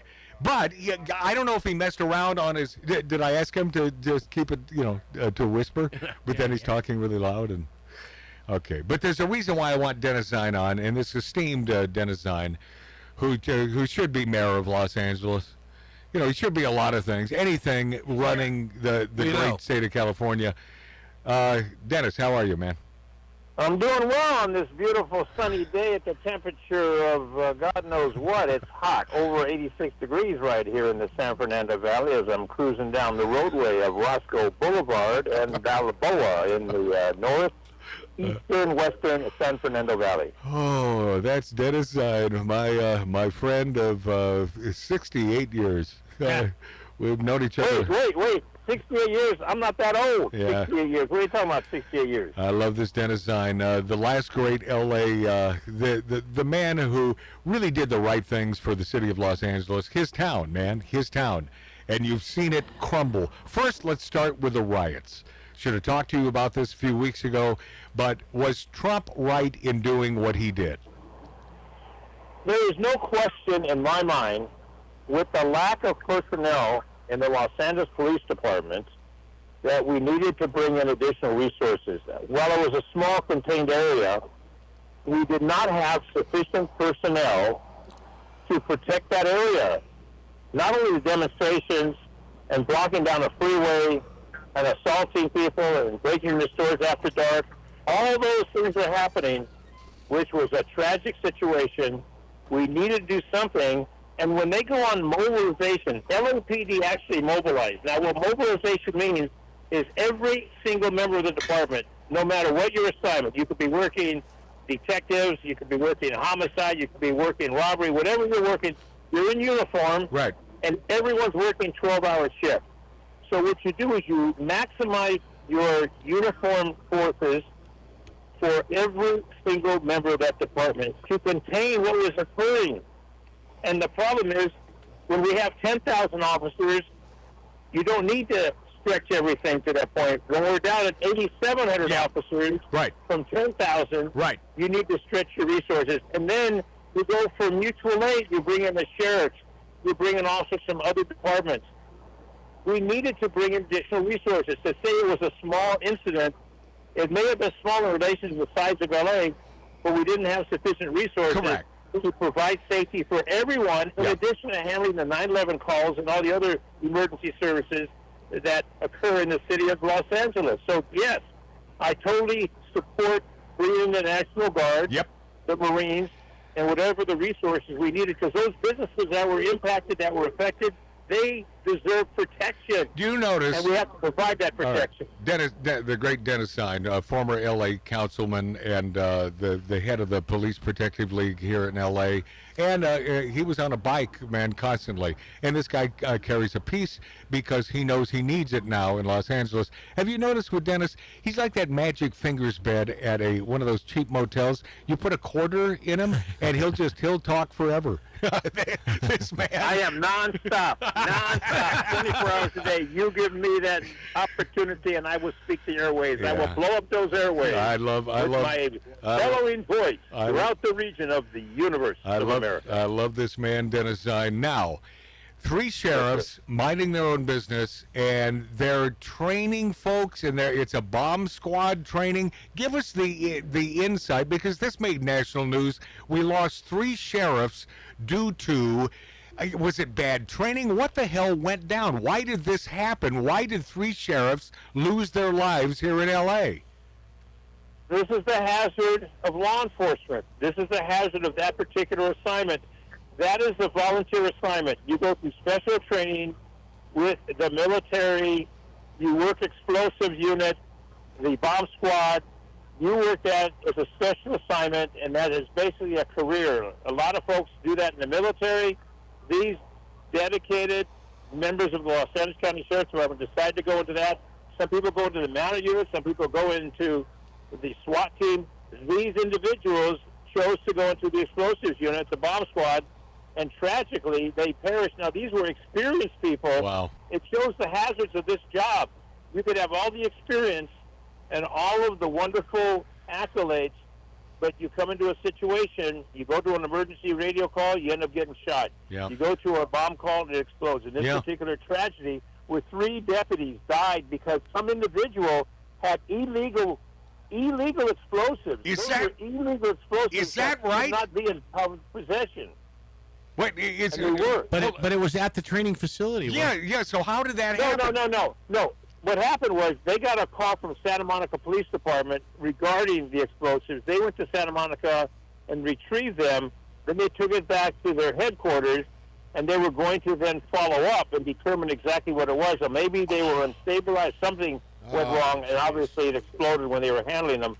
But the fact is, those were brought into a civilian population in a populated area in Santa Monica by an individual that should not have taken those from the military in the first place, and that's where the trail begins. It ended up in the tragic death of these 3 deputies, and one had over 30 years of service with the LA County Sheriff's Department. When you get into that particular detail, you get there and you stay until you retire. Yeah. If you go through a lot of training through the military, through civilian, when you're a bomb tech, we're dealing with explosive devices. Yep. And I know 2 officers, LAPD, a number of years ago, that went on a call, and they both died when the device exploded. This was in North Hollywood. And 2 dedicated people who had many years of service. And that's the tragedy when it comes to the bomb squad or a working SWAT team, where you face that danger and you're willing to risk your life to protect society. In this particular case, the negligence of one individual who took those items illegally and held them for a number of years, and then the bomb squad goes out and they end up dying tragically because of some civilian that did wrong by taking those, obtaining that material. See, you get the story behind the story here on Magic Matt's Outlaw Radio, on YouTube, on Rumble, on X, and the finest radio stations. 3 words once again: Magic Fingers Bed. Now, listen to me now. Hear me later. Those a-holes throwing those bricks off that bridge and hitting the cop cars during the riots, and then hitting one guy on the head, one uniformed person here in Los Angeles. What did that do to your heart watching that? Did you want to show up with a gun? Well, I don't necessarily want to show up with a gun, although I carry a gun everywhere I go, and if I have to use it, I use it. But you want to understand, we're supposed to be a civilized society. Supposed to be. Civilized society means we act in a civil manner, and we don't act like idiots and jerks and destroy public and private property, including California patrol cars, and block down a freeway and inconvenience thousands of people because you're a knucklehead who wants to shut down a freeway because you think you have a righteous cause to protest. Well, there's ways to protest without inconveniencing people and destroying public and private property. And bodily harm, man. Beings. Bodily harm. These are idiots. This is who dangerous. do this kind of activity. Total, complete idiots who are breaking the law. All right, Sergeant Dennisine, the great Sergeant Dennisine, what do we do with Gavin Newsom and this mayor of ours here in L.A.? What would you do? Well, with Gavin Newsom, who is currently in the prospect of running for president of the United States of America, he's now campaigning. Can you believe that crap? Can you believe that? I mean, look at the state. The state is billions of dollars in debt. Right. The state has nothing but problems. Gavin Newsom doesn't know day from night. All he wants to do is be a politician because he has a pretty smile. He's got pretty hair, and because of his pretty smile and pretty hair, he thinks he should be the president of the United States of America. Dennis, what he cares? Dennis, stop, slow down. What he cares about is running for president, not taking care of the state of California. Right? It's all about being right. The state of California is, what, $30 billion in debt? $30 billion, and he's out campaigning across the country to be president? That's what you get when you get a person like Gavin Newsom to be the governor. Look, he ruined San Francisco as the mayor of San Francisco. Hell yeah. He ruined the state, put us at $30+ billion in debt, and people are going to vote for this idiot? This is crazy. Yeah, well, I'm glad you couch your feelings. POS. Oh, no, that's what he is. No, these aren't couches. I'm giving you accurate facts. I know that. Verified. I know that. Facts, dollars and cents. Yeah. Gavin Newsom is a terrible elected official, and knuckleheads endorse that person, vote for that person. And if he destroys the United States, it'll be because people put him in office at a higher office. He should be done with politics and send him out to farmland. Let him do what he wants to do with the craziness of the world. But don't govern America. We already have enough problems without creating more problems. Yeah, drink his wine without the mask. Have a happy day. Do as I say, not as I do. That's him. Yeah, God bless Dennisine, man. One of the good people. I wish you were in our government right now in California. We need a man like Dennisine. Hey, I haven't mentioned this in a while, but I love you dearly. Matt, I've loved you since you were a radio personality at a local station, and you and I became dear friends, and you and I in the Magic Castle and Issa's Bar, and all the years I've known you, and all the situations you've been involved in. I remember rescuing you from Oxnard when you were stranded because you couldn't get home. I remember picking you up off the street because you were so tired. You were working so hard you couldn't sleep, and you were walking. You were like a walking zebra. And I remember taking you to breakfast and buying breakfast. We got to get him in here. We got to get you in here, Dennis. Yeah, we got to maybe next Saturday if you're around. I love Dennis Sine. I love it. I love him so much. We'll be this after back on the Big Dog of Broad Chasing. Meant to say casting, Magic Matt's Outlaw Radio. Thank you so much for being there. Down on a camel's back. They just have to go 'cause they don't know where. So all you feel the streets is appealing to see. You won't get undercounting 'cause you're standing free. You got a new horizon, it's ephemeral style. A melancholy town where we never smile. And all I wanna hear is the message beep. My dreams they gotta kissing 'cause I don't get sleep, no. Windmill, windmill for the land, I'm forever hand in hand. Take it all out on your stride, it is taking falling down. Love forever, love is free, let's turn forever, you and me. Windmill, windmill for the land, is everybody in. Laughing gas, these hazmats, fast cats, lining them up like ass crack. Ladies, ponies at the track, it's my chocolate attack. Shit, I'm stepping in harder this year. Yeah, bear ripping in harder this year. Watch me as I gravitate. Ha ha ha ha ha. Yo, we gon' ghost town, this Motown with your sound. You in the blink, gon' bite the dust, can't fight with us. With your sound, you kill the ink, so don't stop, get it, until you chat ahead and watch the way I navigate. Ha ha ha ha.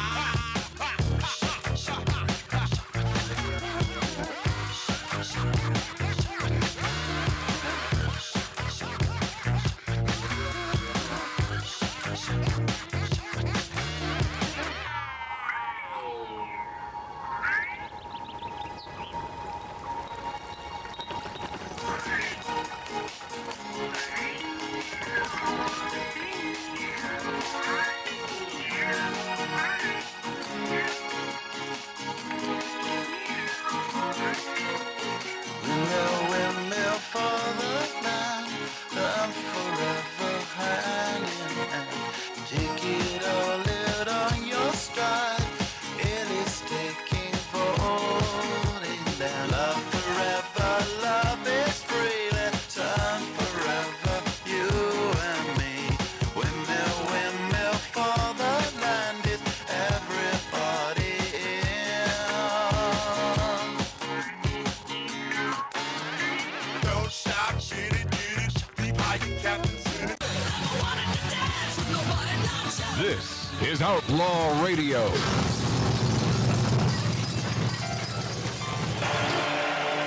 I don't know. So, what do you want to hear from us about the Epstein crap?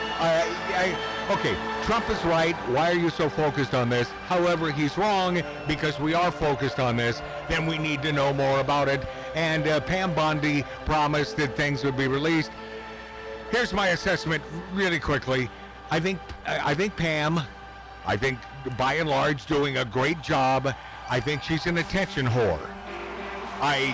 If anyone here in this 1876 Virginia City, Nevada style bar disagrees with me, please speak up now. I think that Pam Bondi is an attention whore. She's got my attention. I think that she loves the attention. I mean, what other person in her position in the past years do you remember being on Fox every friggin' other day? Ralph O'Neill. No. Okay. I don't go down the conspiracy lane that often. Right. I think this is Trump playing 3D chess. That's exactly where I was going with this, by the way. That's exactly. Okay. Look, Ralph, you and I are so on the same page here. Ralph and I did not speak of this whatsoever. I thought the same thing. I thought he wanted this to become this big debacle, this big deal where the left was salivating. Oh, it's got to be Trump. Of course. He's it's got to be in there. It's got to be. And then when it finally when it reaches the crescendo, he lets it build, and then boom. Because obviously there's nothing. Because if there was anything, we would have heard it would have about come out, and he would never be where he is right now. No, we would. Yes, we would have heard about it before the election. Right. Of course we would have. But I'm with you, Ralph. I think so. Yeah. I absolutely believe that. Yes. You know, and he did say some damning things about his constituency, those who have supported him. I mean, he did. He sort of threw some of us under the bus.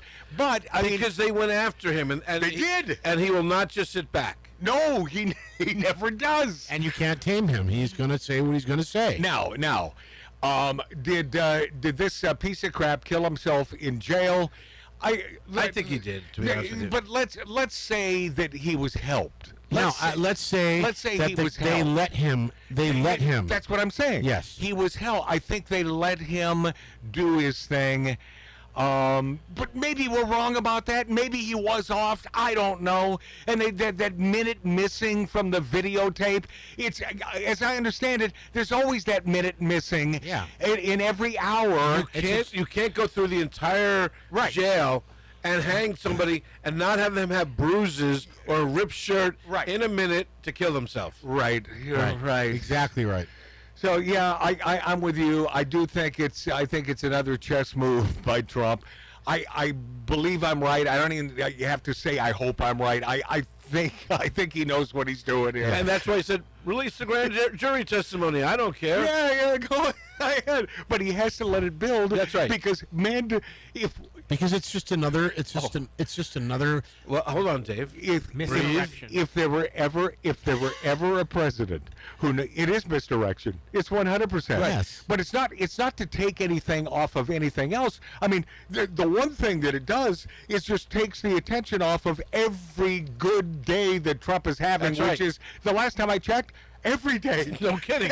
Every day. And P.S. If it's a good day for Trump, it's a good day for Americans. It's a great day for Americans. Yep. See what happens when you have a guy doing the right thing? Ronald Reagan went through this crap. Not to this extreme, but back in the day, it felt like it was to this extreme. Reagan went through the same S with these idiot sticks on the left. But to Reagan's downfall, he played too much to the press. He believed in them, which Trump does not. But because they're all. But back in that day, you know, I don't hold that against Reagan. Right. I mean, you'd think that these guys had creds, right? Right. I agree with that. Not anymore. That's gone, man. All right, this is going to be a big, gnarly, nasty, mole-filled, hairy hour next on Magic Matt's Outlaw Radio. Smoking, drinking, interrupting from an 1876 Virginia City, Nevada-style bar.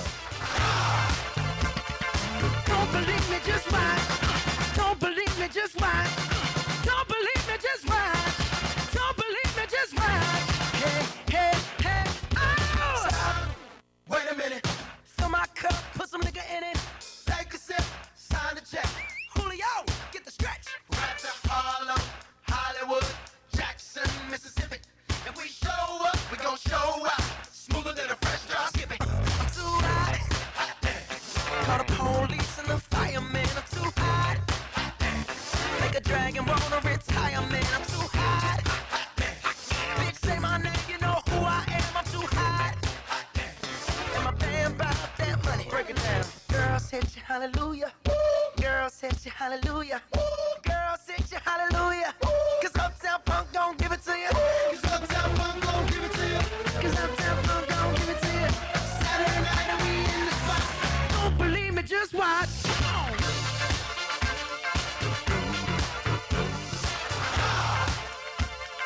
Don't believe me, just watch.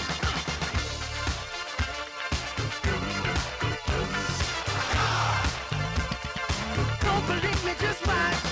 Don't believe me, just watch. Don't believe me, just watch. Don't believe me, just watch.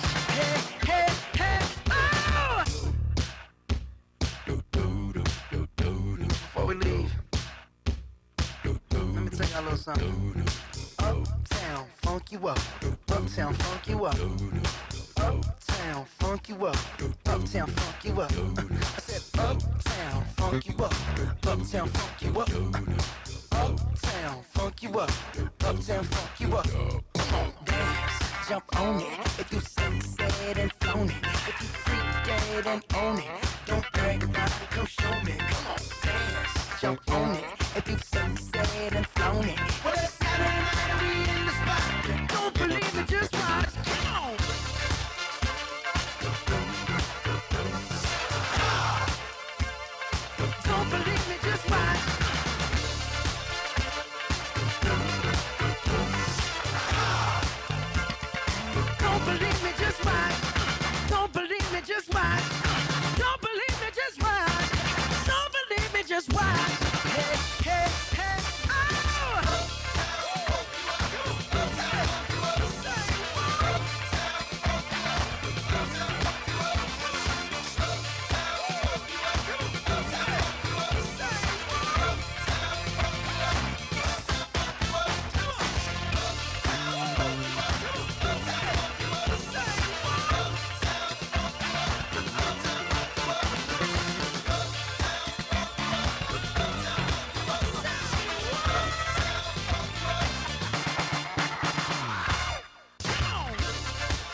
just watch.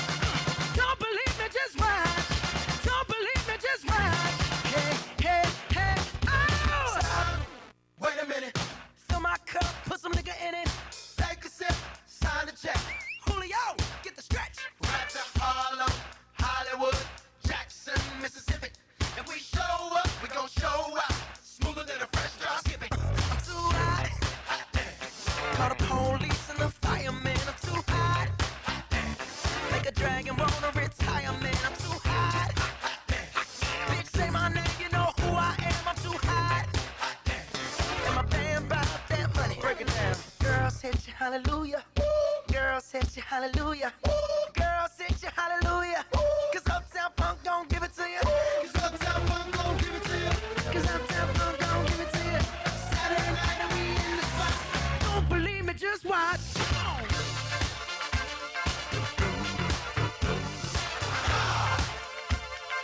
Don't believe me, just watch.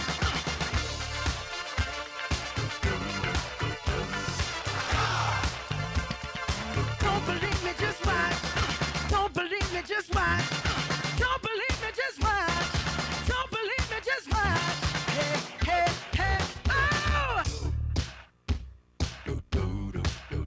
Before we leave, let me tell y'all a little something. Uptown, funk you up. Uptown, funk you up. Uptown, funk you up. Uptown, funk you up. I said uptown, funk you up. Uptown, funk you up. Uptown, funk you up. Uptown, funk you up. Come on, dance, jump on it. If you said and flown it. If you freak dead and own it. Don't brag about it, go show me. Come on, dance, jump on it. If you said and flown it. Well, it's Saturday night and we in the spot. Don't believe it, just watch. Come on.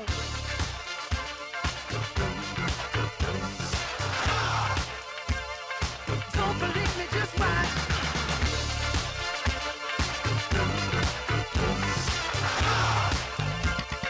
Don't believe me, just watch.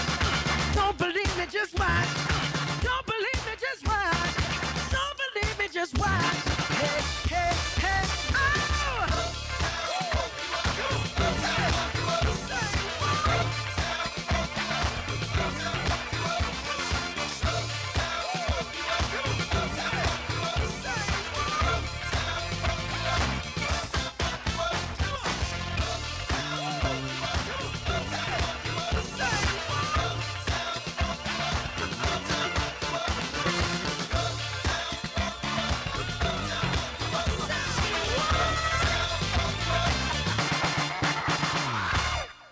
Doohickey, you know, the doohickey that rolls. Hi, this is Meatloaf. Okay, kids, you know what time it is?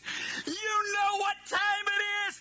It's Outlaw Radio time! The most imitated radio station in the nation. I'm through with standing in line for some fun to begin, but I found a good thing leaving me with a grin. It's time for Outlaw Radio to begin. Tell me what you want. You have the great Billy Gibbons here? Yeah. It's very cool. He just passed out. Yeah. Hey, that didn't sound too bad. Had to lighten them up loud. Oh, man. We're here with Matt. Oh, yeah. Had to lighten them. Oh, little Outlaw Radio. We're here with Matt. And he's not fat. We got all his guys and girls in the house. Let me tell you, that's where it's at. And that's, ladies and gentlemen, Matt Allen. Pass me a gallon.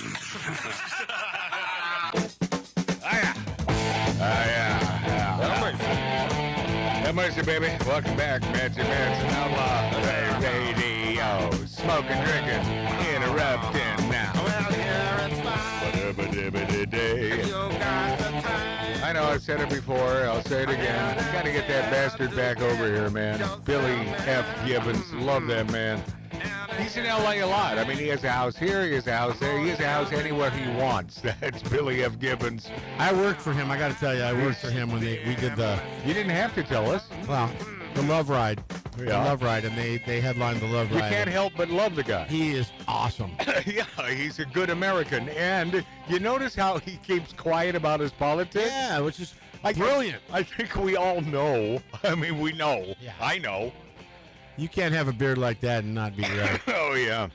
You know, up there in Virginia City, most of the fathers of that city there in Virginia City, Northern Nevada, they have those big beard. They're called the bearded guys. Yep. And they walk up and down the streets, and most of them carry guns.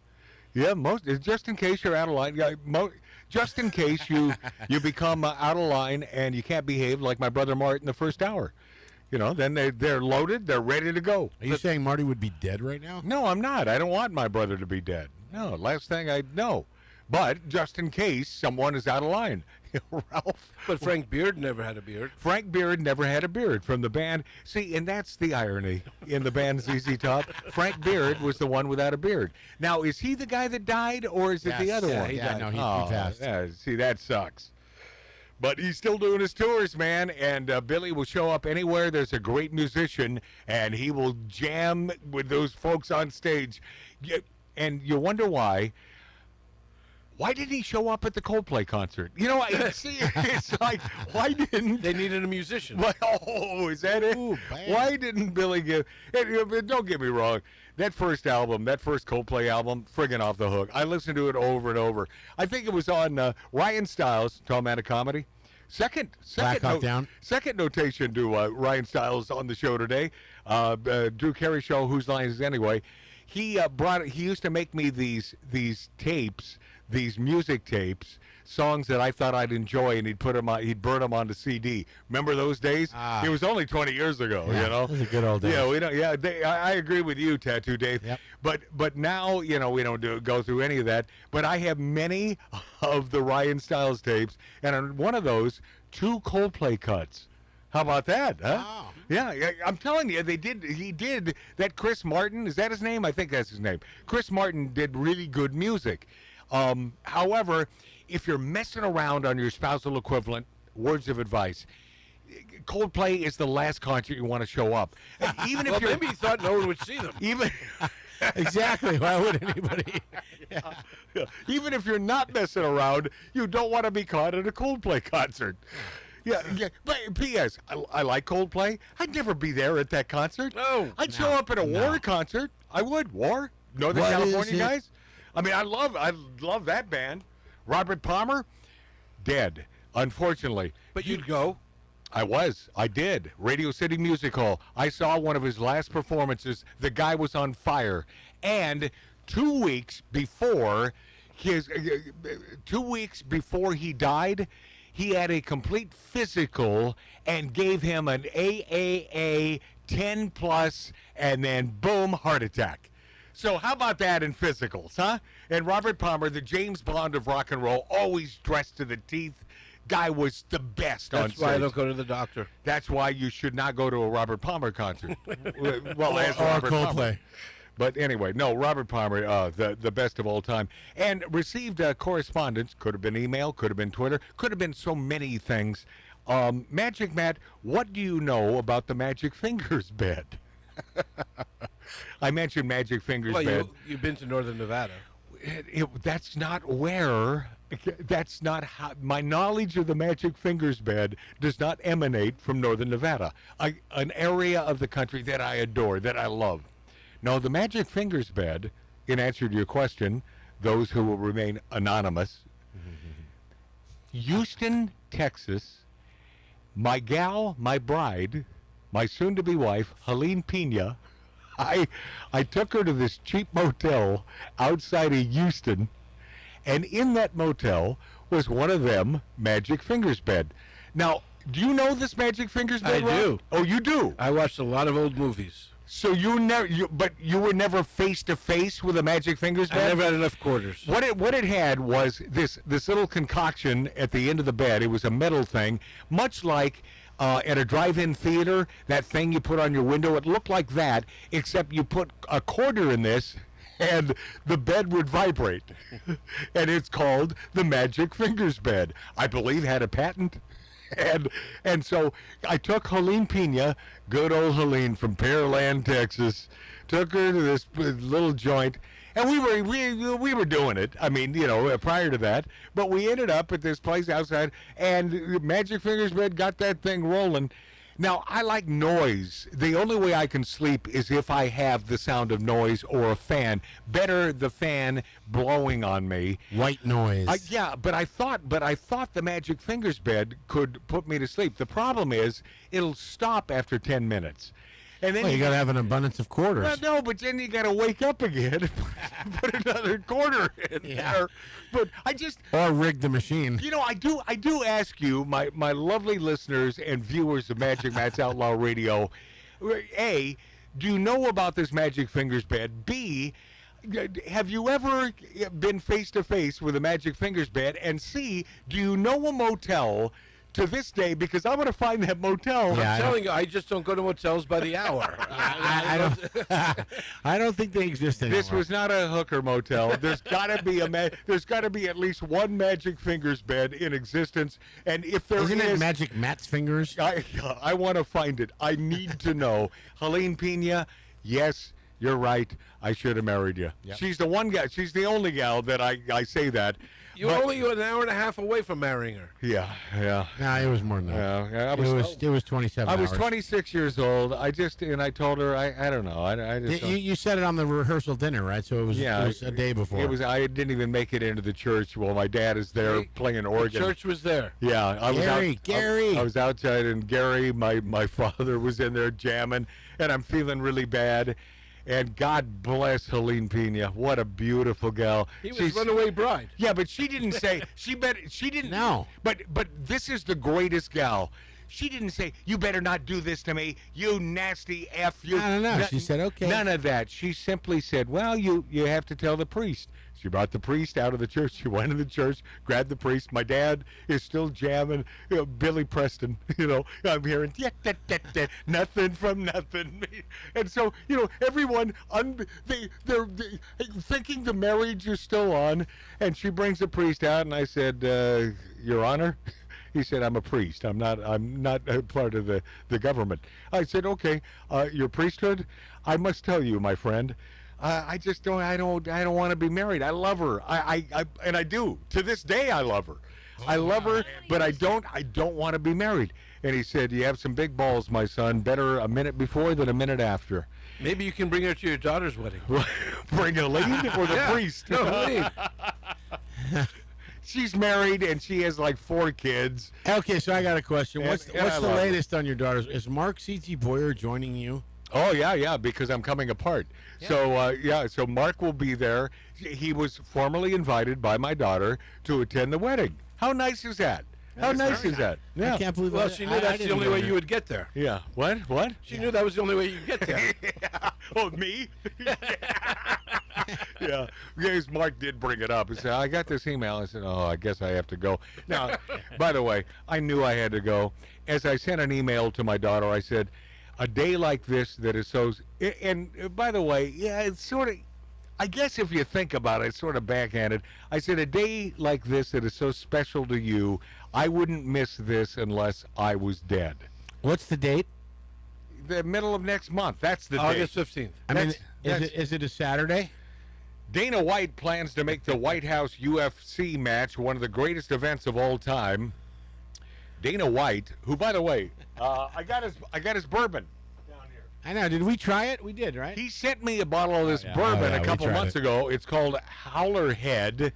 It's almost empty. And it, we tried it. And it, but it tastes like banana. It's a banana liqueur. Have you tasted this? No. Oh yeah, you need to. Hand it to him. Yeah, I can't. I'll wait till the break and then we'll do that. But Howler Head and the great Dana White, this is his company.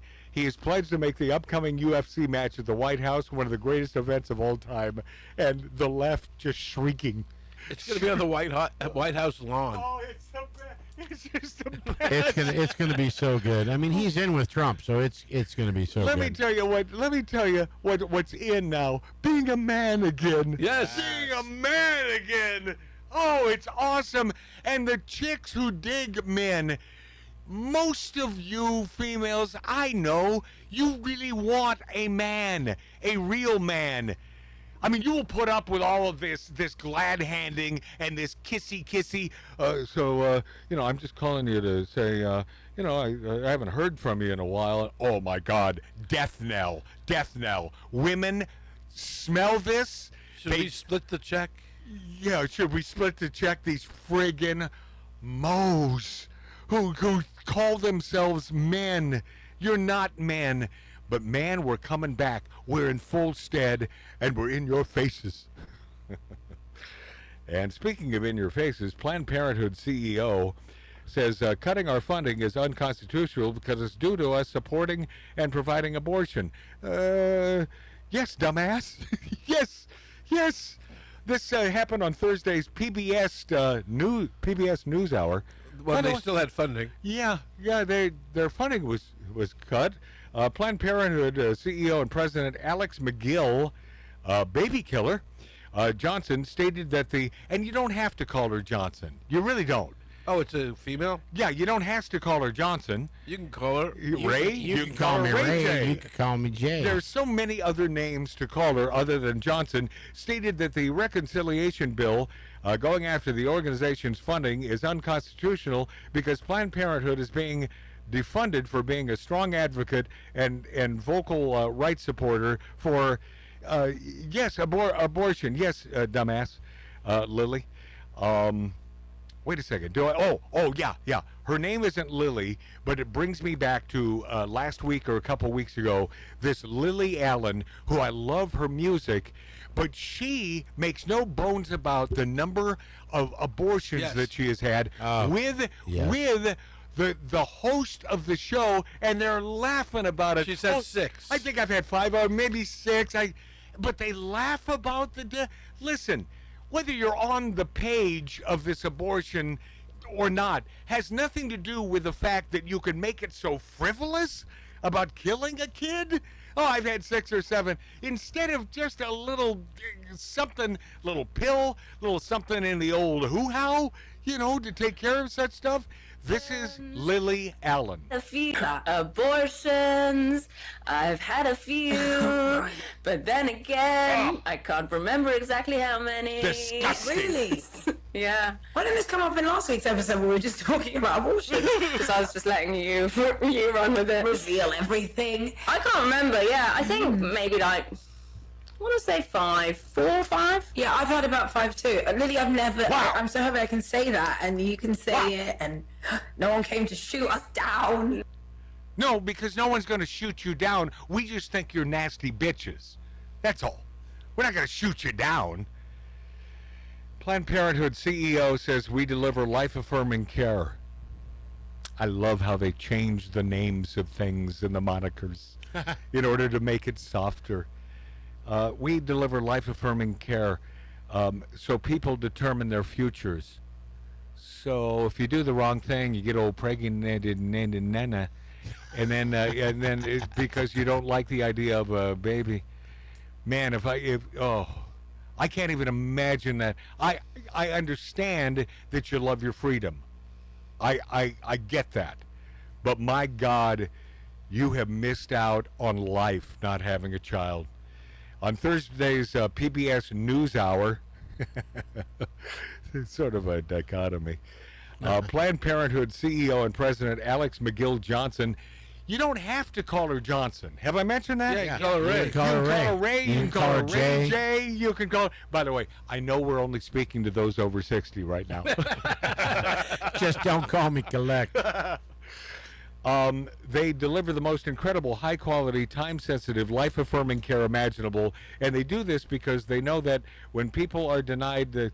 No, it's just, it's nastiness. It's nastiness. Stop spreading your legs, ladies. Yeah, if you don't want a kid, take care of a little, I'm sure the baby doesn't consider it life-saving. I don't think so. And Colbert, a huge part of Democrat establishment, used the CBS show to electioneer. He did.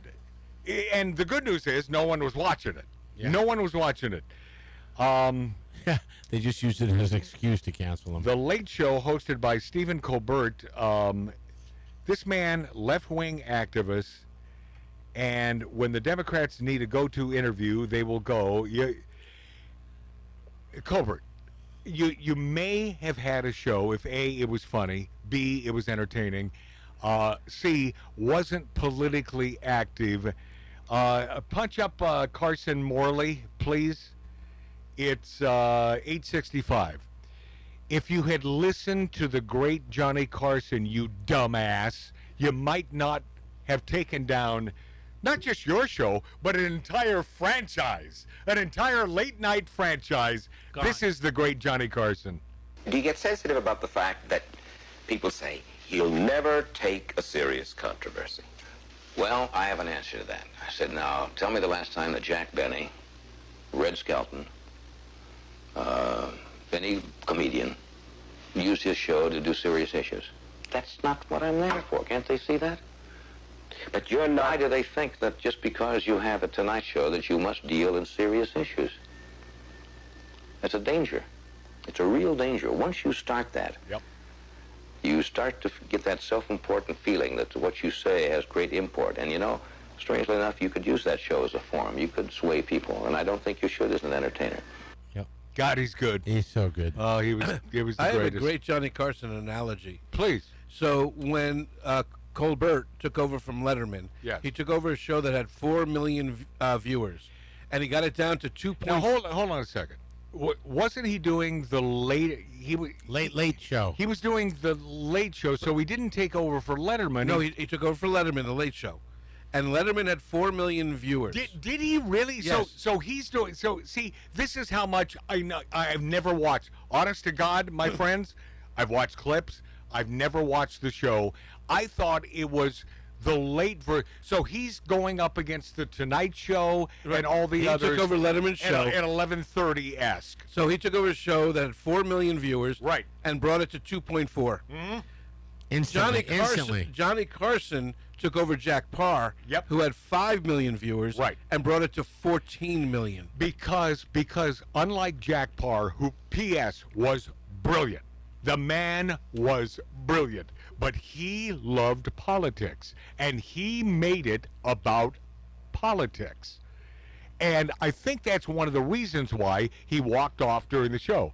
That's what happened with Jack Parr hosting the Tonight Show. One day he had enough of the big wigs, the suits.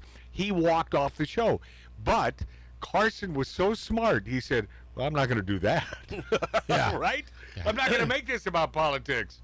And Trump says, well, I love that Colbert got fired. I hear Jimmy Kimmel is next. So do I, Orange Man.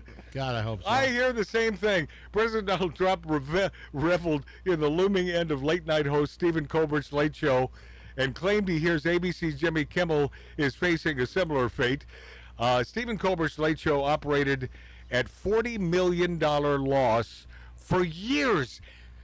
Explain this to me, Ralph, who is sort of has insider knowledge of Hollywood. You produced movies and stuff in the business. How do you lose $40 million a year and remain on the air for so many years? It's absolutely mind-blowing. He has a staff of 200 people. He makes $20 million a year. Gutfeld, what do you think his staff is? 25. 20, right. Because Gutfeld talked about it. Oh, yeah? Yeah, Gutfeld says, I got a staff of 25. Right. He goes, and he's cleaning their clock. And I don't make $20 million a year. No. He probably makes 10 or 15, though. Oh, I would have put it at 5, but maybe 10. Whatever, anything over one. He deserves 10, 15. Stephen Colbert's Late Show, $40 million loss for years, cost him $100 million or $140 a year to produce that piece of crap. With the left lamenting the loss of Stephen Colbert, the network had already given Colbert years of years operating at a loss. So you don't have an answer to that question either. No. So it's all about vanity. Or is it about the greater good? No, it was about vanity for CBS that they had a late show. And they thought, well, we're losing money here, but maybe we make it up on... On what? I have no idea. The late shows were... Johnny Carson proved this for the network. for NBC. The late shows are a money cow. It shouldn't cost that much to produce, and you have commercial after commercial after commercial. Yep. The best quote was, Tom Hanks did Colbert's show twice. Bernie Sanders 6 times. Wow. Yeah. Yeah, that's all you need to know. This is Colbert getting the axe. 9:33. You found it there? Oh, yeah. Okay, hit it. Oh, hey, everybody. We got a great show for you tonight. Senator Adam Schiff was my guest. And as usual, liar. Yeah, great show. Yeah. And he was talking about the guest the night before. Schiff? Yeah, great. Schiff is the guy you bring on late night effing television? My whole point. What happened to A. Tom Hanks, Right. A. Tom Cruise, A. Clint Eastwood, movie stars, TV stars? Mira Sorvino, anybody. But a guy that nobody outside of lefty effing media cares or gives an S about. So he's speaking to about 10, 20... Continue. No. We harmonized on 7 Bridges Road. What a voice, I cried. But before we start the show, I want to let you know something that I found out just last night. Next year will be our last season. The network will be ending The Late Show in May.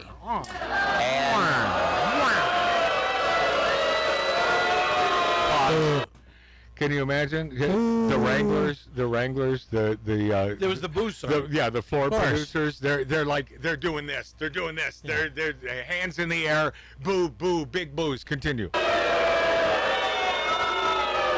Yeah, I share your feelings. It's not just the end of our show, but it's the end of The Late Show on CBS. I'm not being replaced. This is all just going away. Pause. He thinks it's better that way, although what he's proven... trying to save face. What he's proven is that he has ruined this cash cow. Yes. He has ruined this entire late night concept in one fell swoop. This guy has taken him down. Go. And it will be replaced. Yeah, go. And I do want to say that the folks at CBS have been great partners. I'm so grateful to the Tiffany Network for giving me this chair and this beautiful theater to call home. And of course, I'm grateful to you, the audience, who have joined us.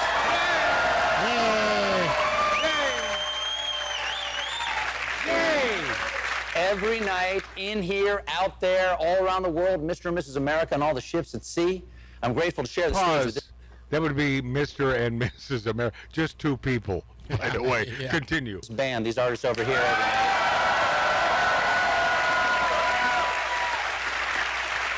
And I am extraordinarily, deeply grateful to the 200 people who work here. Pause. Who watched me? is what he should have said. We get to do this show. We get to do this show for each other every day. Pause. I've had enough of him. But you know what? He is speaking the truth because that's who they're doing the show for, each other. Certainly ain't for the viewers, man. And of course, after the meltdown, and the audience didn't really. And I've had the pleasure and the. What are we doing? And the audience didn't really feel into this. I didn't hear it. As Jimmy Kimmel lashes out at CBS for canceling Colbert, he says, F you. He's rushed to buck up fellow left-wing talk show host Stephen Colbert, letting loose with a spray of foul-mouthed invectives because, well, he's supporting Colbert because they're both Trump haters. These are bad people, and Democrat senators freak after CBS cancels Colbert's Late Show. A political favor, my friends. I can't imagine losing $40 million. What other business could you lose so much money and allow a numbnuts like Colbert to host your show? We'll be this after back.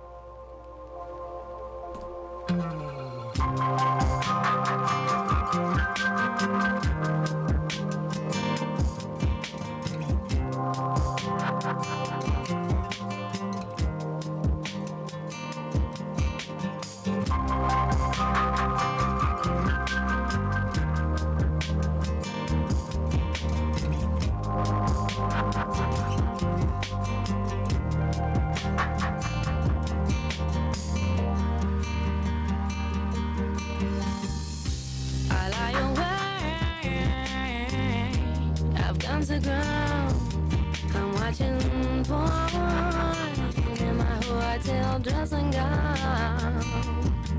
And now I dream of you, but I still believe there's only enough for one, and it's lonely, hotel suite.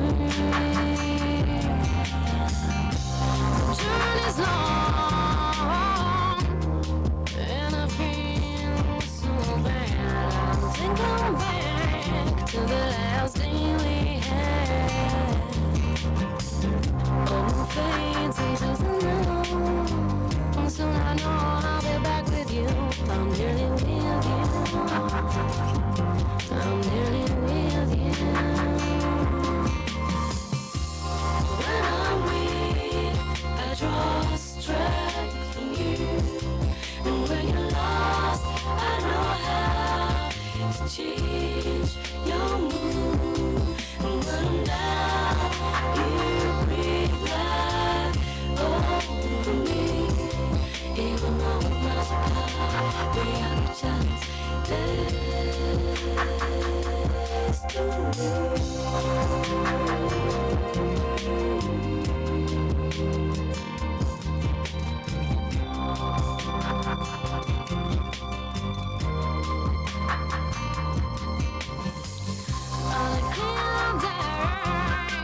I'll fly home to you. I'm bending time, getting back to you. Open fades into the night. And soon I know I'll be back with you. I'm nearly with you. I'm nearly with you. When I'm weak, I draw strength from you. And when you're lost, I know how to change your mood. And when I'm down, you breathe life over me. Even though we're miles apart, we are each other's destiny.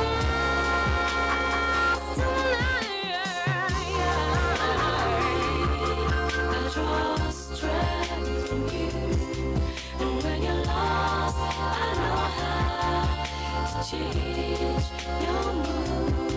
And when I'm down, you breathe life over me. Even though we're miles apart, we have a chance.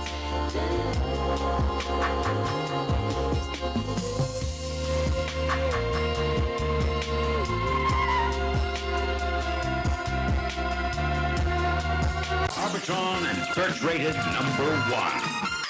This is Outlaw Radio with Magic Matt, the man who is always right.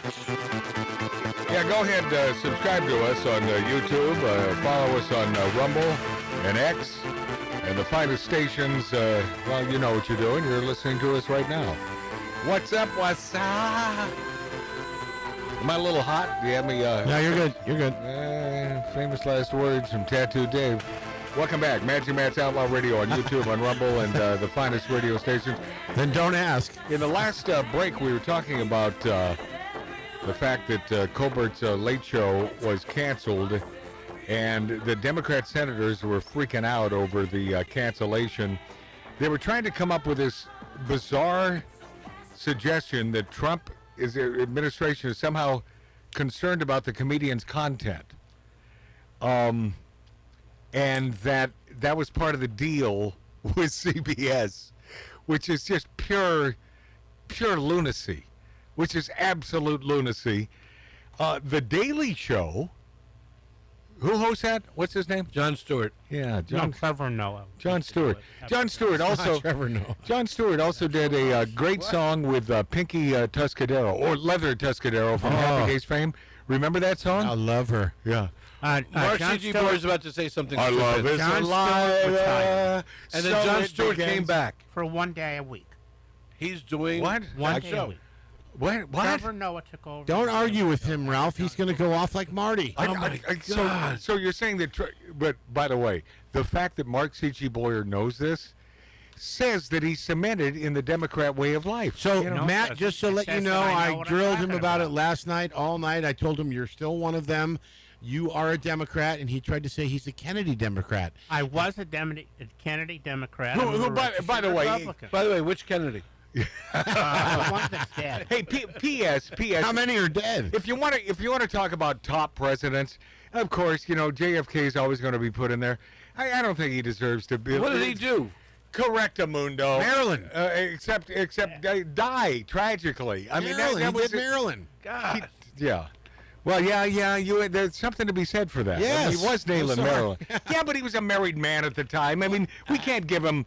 Yeah, almost a kitchen pass. So Yeah, he was at a Coldplay concert? He definitely gets a pass. He was at a Coldplay concert in Maryland. So according to Mark C.G. Boyer, Jon Stewart is only hosting once a week. Yeah, Mondays. But he knows.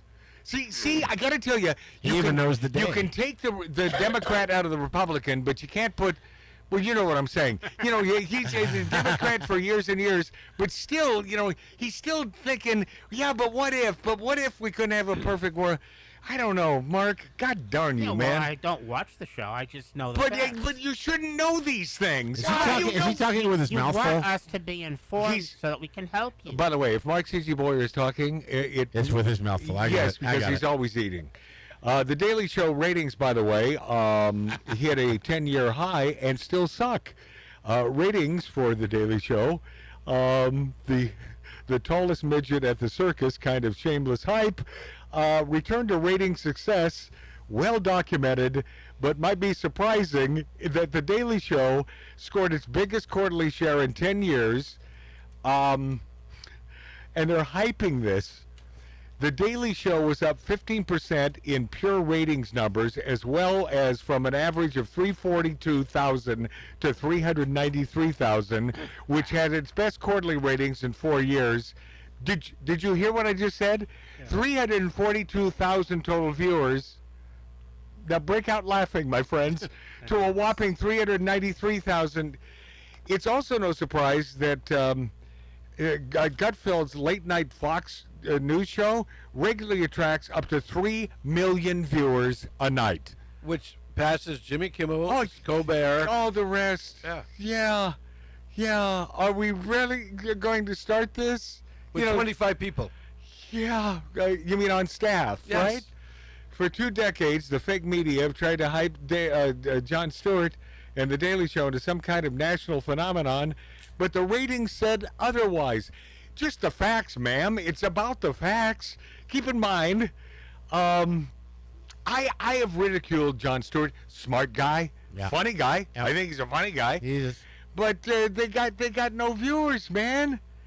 They got no effing viewers. I got a piece here. Hold on a second. Jon Stewart.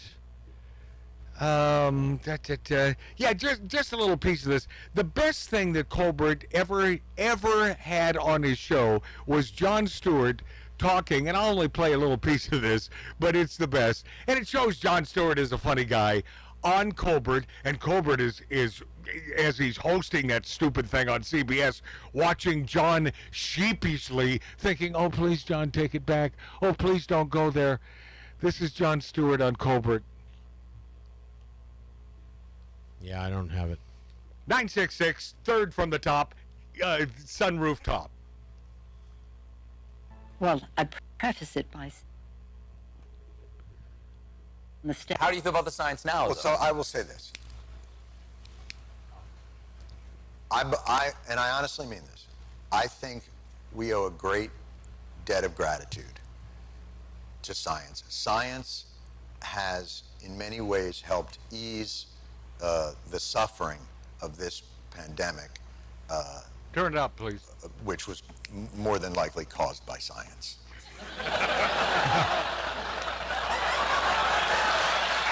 So, and that's kind of. Hold on a second. No. Listen.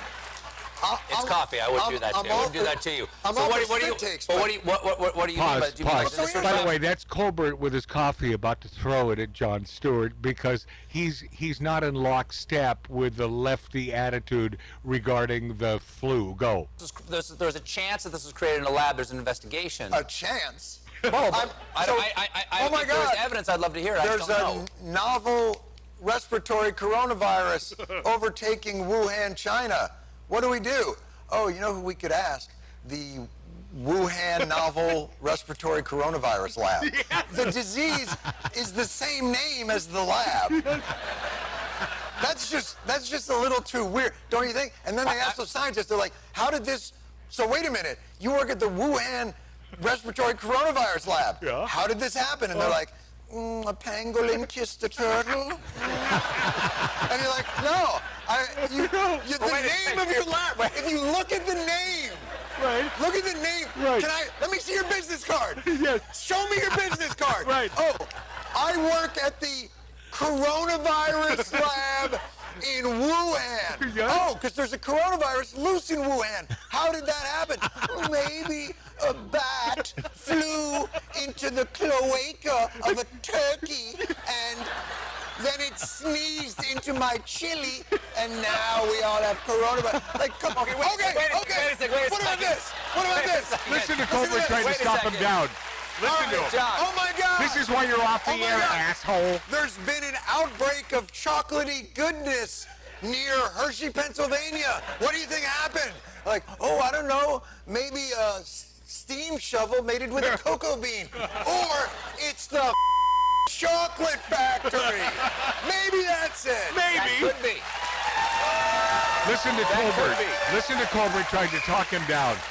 This is why you no longer have a show That could By be. the way, I gave ruin them the all franchise. tuberculosis. Good. That could very well be, and Anthony Fauci and Francis Collins and NIH have said, like, it should definitely be investigated. Stop with the logic and people and things. The name of the disease. Wait a second. Is on the building. Wait a second.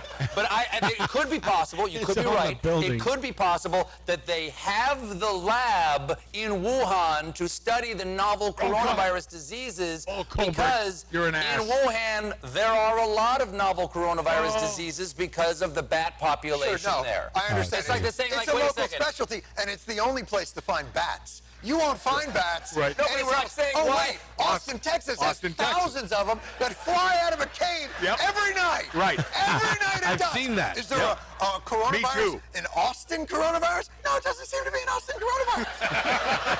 The only coronavirus we have is in Wuhan. Yes. Where they have a lab called, what's the lab called again, Stephen? Wuhan Novel Coronavirus Lab. I believe that's the case. And Now, how long have you worked for Senator Ron Johnson? let me tell you something. Okay, stop. Let me tell you something about Ron Johnson. Enough of that. What an a-hole Colbert proves That himself is to be. awesome. Yeah, when his constituent, Jon Stewart, a man that gave him a career, by the way, and Colbert wants nothing to do with this discussion regarding Wuhan. Isn't that incredible? That might be one of the funniest things I've ever heard. And the fact that they kept this guy on the air for so many years, losing $40 million a year, and then the Writers Guild wants a probe of Stephen Colbert's cancellation, alleging a bribe to Trump. Oh boy. A writers' union wants New York Attorney General Letitia James, of all people, because she certainly proved her honesty and her muster as an attorney general, to probe the reasons why CBS decided to cancel The Late Show with Stephen Colbert, even after the network said it was a financial decision. It's just too much, man. But isn't it? This is what I was sort of alluding to earlier.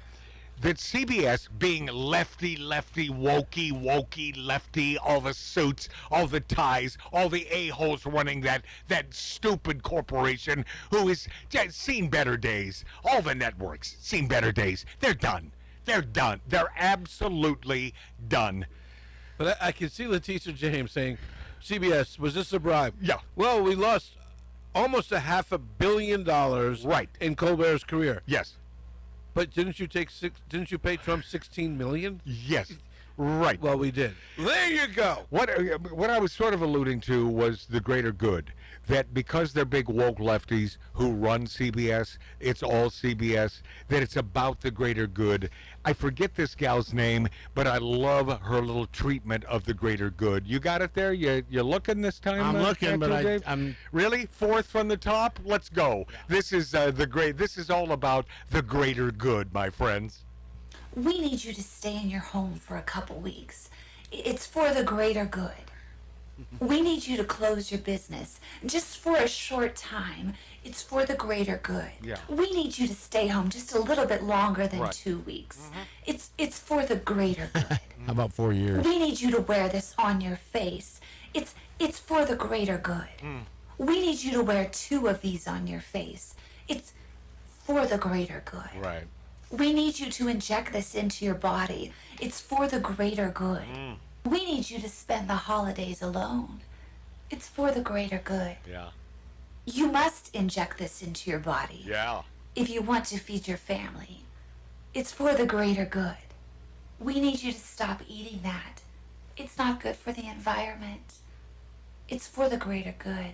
We need you to stop driving your car and flying. It's for the greater good. That's who they are. We need you to stop heating your home so often. Right. It's for the greater good. Yep. We need you to stop saying that. It's hurting some people's feelings. This is for the greater good. We need you to stop having children. It's not good for the planet. Right. This is for the greater good. Yep. We need you to stop talking about your faith. It's offending people. Yeah. This is for the greater good. Of course it is. We need to separate you from your children because you're not complying. This is for the greater good. Absolutely. We need to hold you in a facility for a little while for not cooperating. Yeah. This is for the greater good. This is for the greater good. This is for the greater good. This is for the greater good. This is for the greater good. This is for the greater good. That's who these people are. That's who the left is. They want complete and utter control of our lives. Imagine if Kamala Harris had found her way into the White House. Where would we be right now? Oh, God. And perhaps Donald Trump is right that it is the Almighty who stepped in and said, no, too much. This is for the greater good. This, right, Ralph? Yes. Ralph, this is for the greater good. And Van Hollen is not stepping away from the Epstein files. He says Trump is not going to get away with hiding the Epstein files. He said that right before, of course, Trump went on record in his chess game and said, release all the pertinent stuff. And by the way, I think he says pertinent so that the Democrats would still have a little something to grab onto. Well, he's not saying everything. He's not saying everything.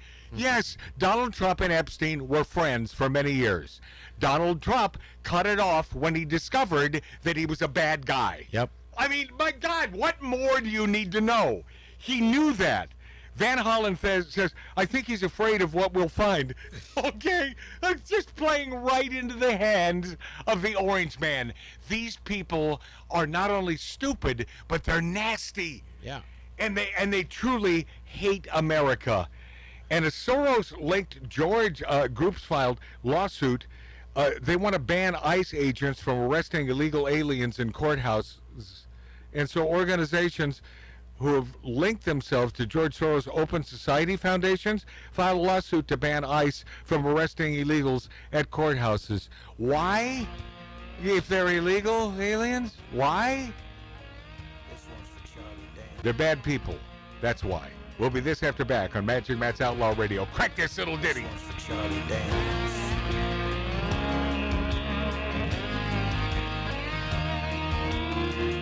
I was trucking up the highway, minding my own lane, with some dude in a Prius went and flipped me off. Guess my redneck hit him wrong. Seems like everyone these days is a ticking time bomb full of hate. For folks like me who don't agree and ain't ever gonna change. And it gets me thinking, leave this long-haired country boy singing along to that line in the song, Sweet Home Alabama. I hope Neil Young will remember. A southern man don't need him around anyhow.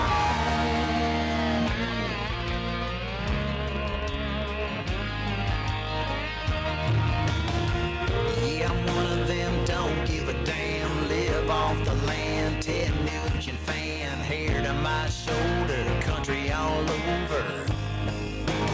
Daddy was a soldier, so if you find yourself way out here where the back roads wind to me and mine, why don't you stop by, meet the wife, grab a beer, Lord knows you're gonna hear.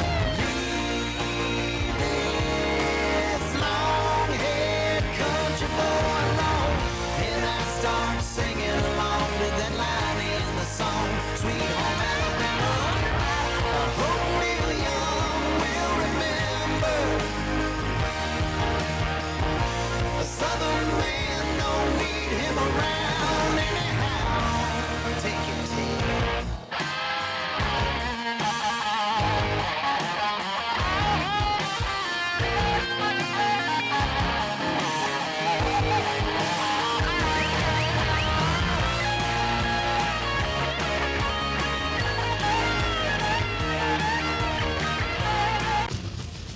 Now we return to Outlaw Radio's Demons of Decadence.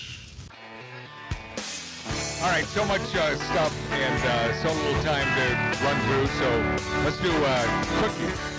Puerto Rico has banned sex change for people under 21 years old.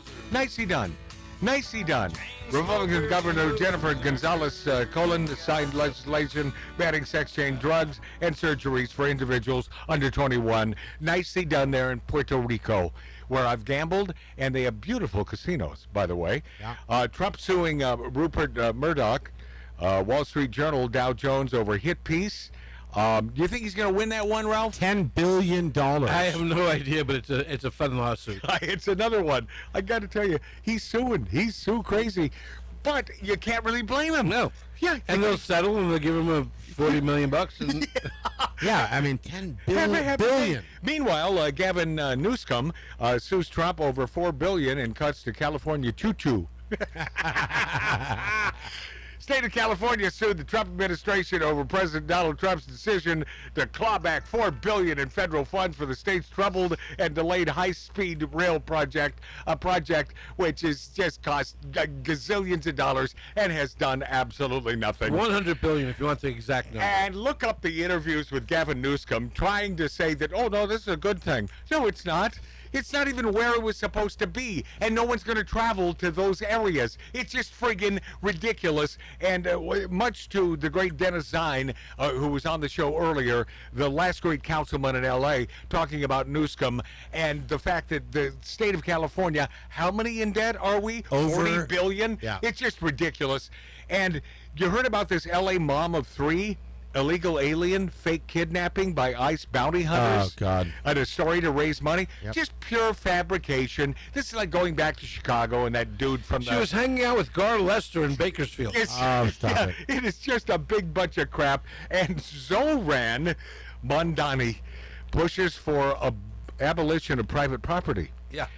This came back to haunt him. I think this was a while ago. He said this, but this stuff is coming out. Even though there's a side of me that wants this piece of crap to become mayor of New York so you can enjoy it. We needed Biden to be the president for 4 years so we could do the right thing after 4 years and get the right guy in there. Maybe New York. Maybe you dip S's in Manhattan, and it's mostly you in Manhattan, although you say the Bronx vote for this guy. No, the Bronx and Staten Island voted against him. It was Brooklyn. Brooklyn. Yeah, that's right. Yeah. Big lefty Brooklyn. They love this idiot stick. Zoran Mondani. But his real, isn't it Zoo from the movie? Right? Zotron. From Big. Zohan. Yeah, Mondani. This is sort of the past catching up with this piece of crap. Go. Every single person should have housing. And I think faced with these two options, the system has hundreds of thousands of people unhoused, right? For what? And if there was any system that could guarantee each person housing, whether you call it the abolition of private property or you call it, just a statewide housing guarantee, it is preferable to what is going on right now. Stop. Play. I want you to play it over, turn it up, and play this again. Listen carefully to this Zoran Mandani. Go. My platform is that every single person should have housing. And I think faced with these two options, the system has hundreds of thousands of people unhoused, right? For what?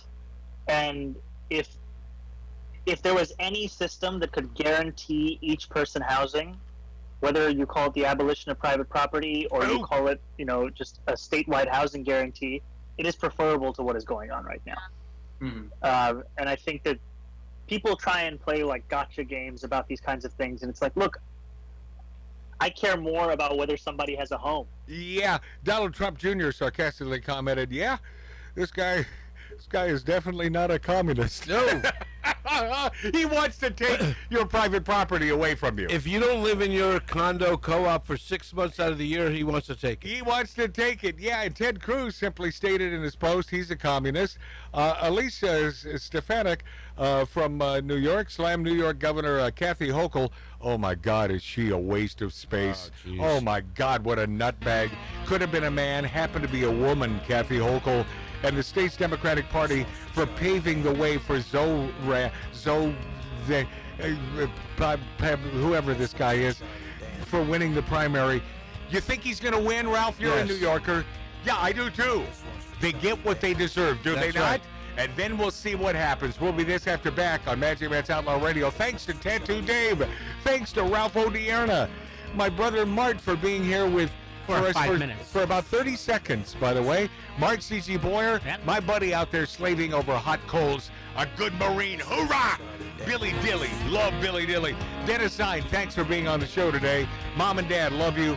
My daughter Alexandra, a million times around the earth. I'm Magic Matt. Don't forget, please, bumblebees can't fly.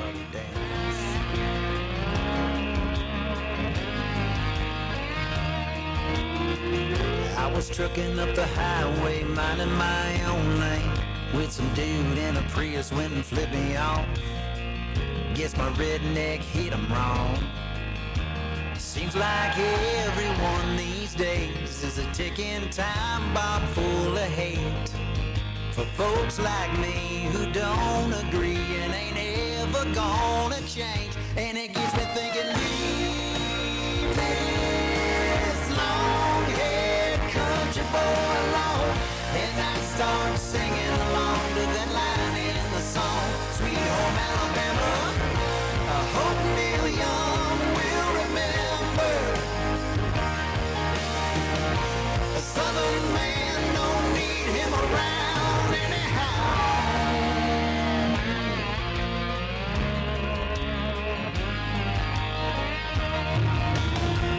Yeah, I'm one of them, don't give a damn, live off the land, Ted Nugent fan, hair to my shoulder, country all over.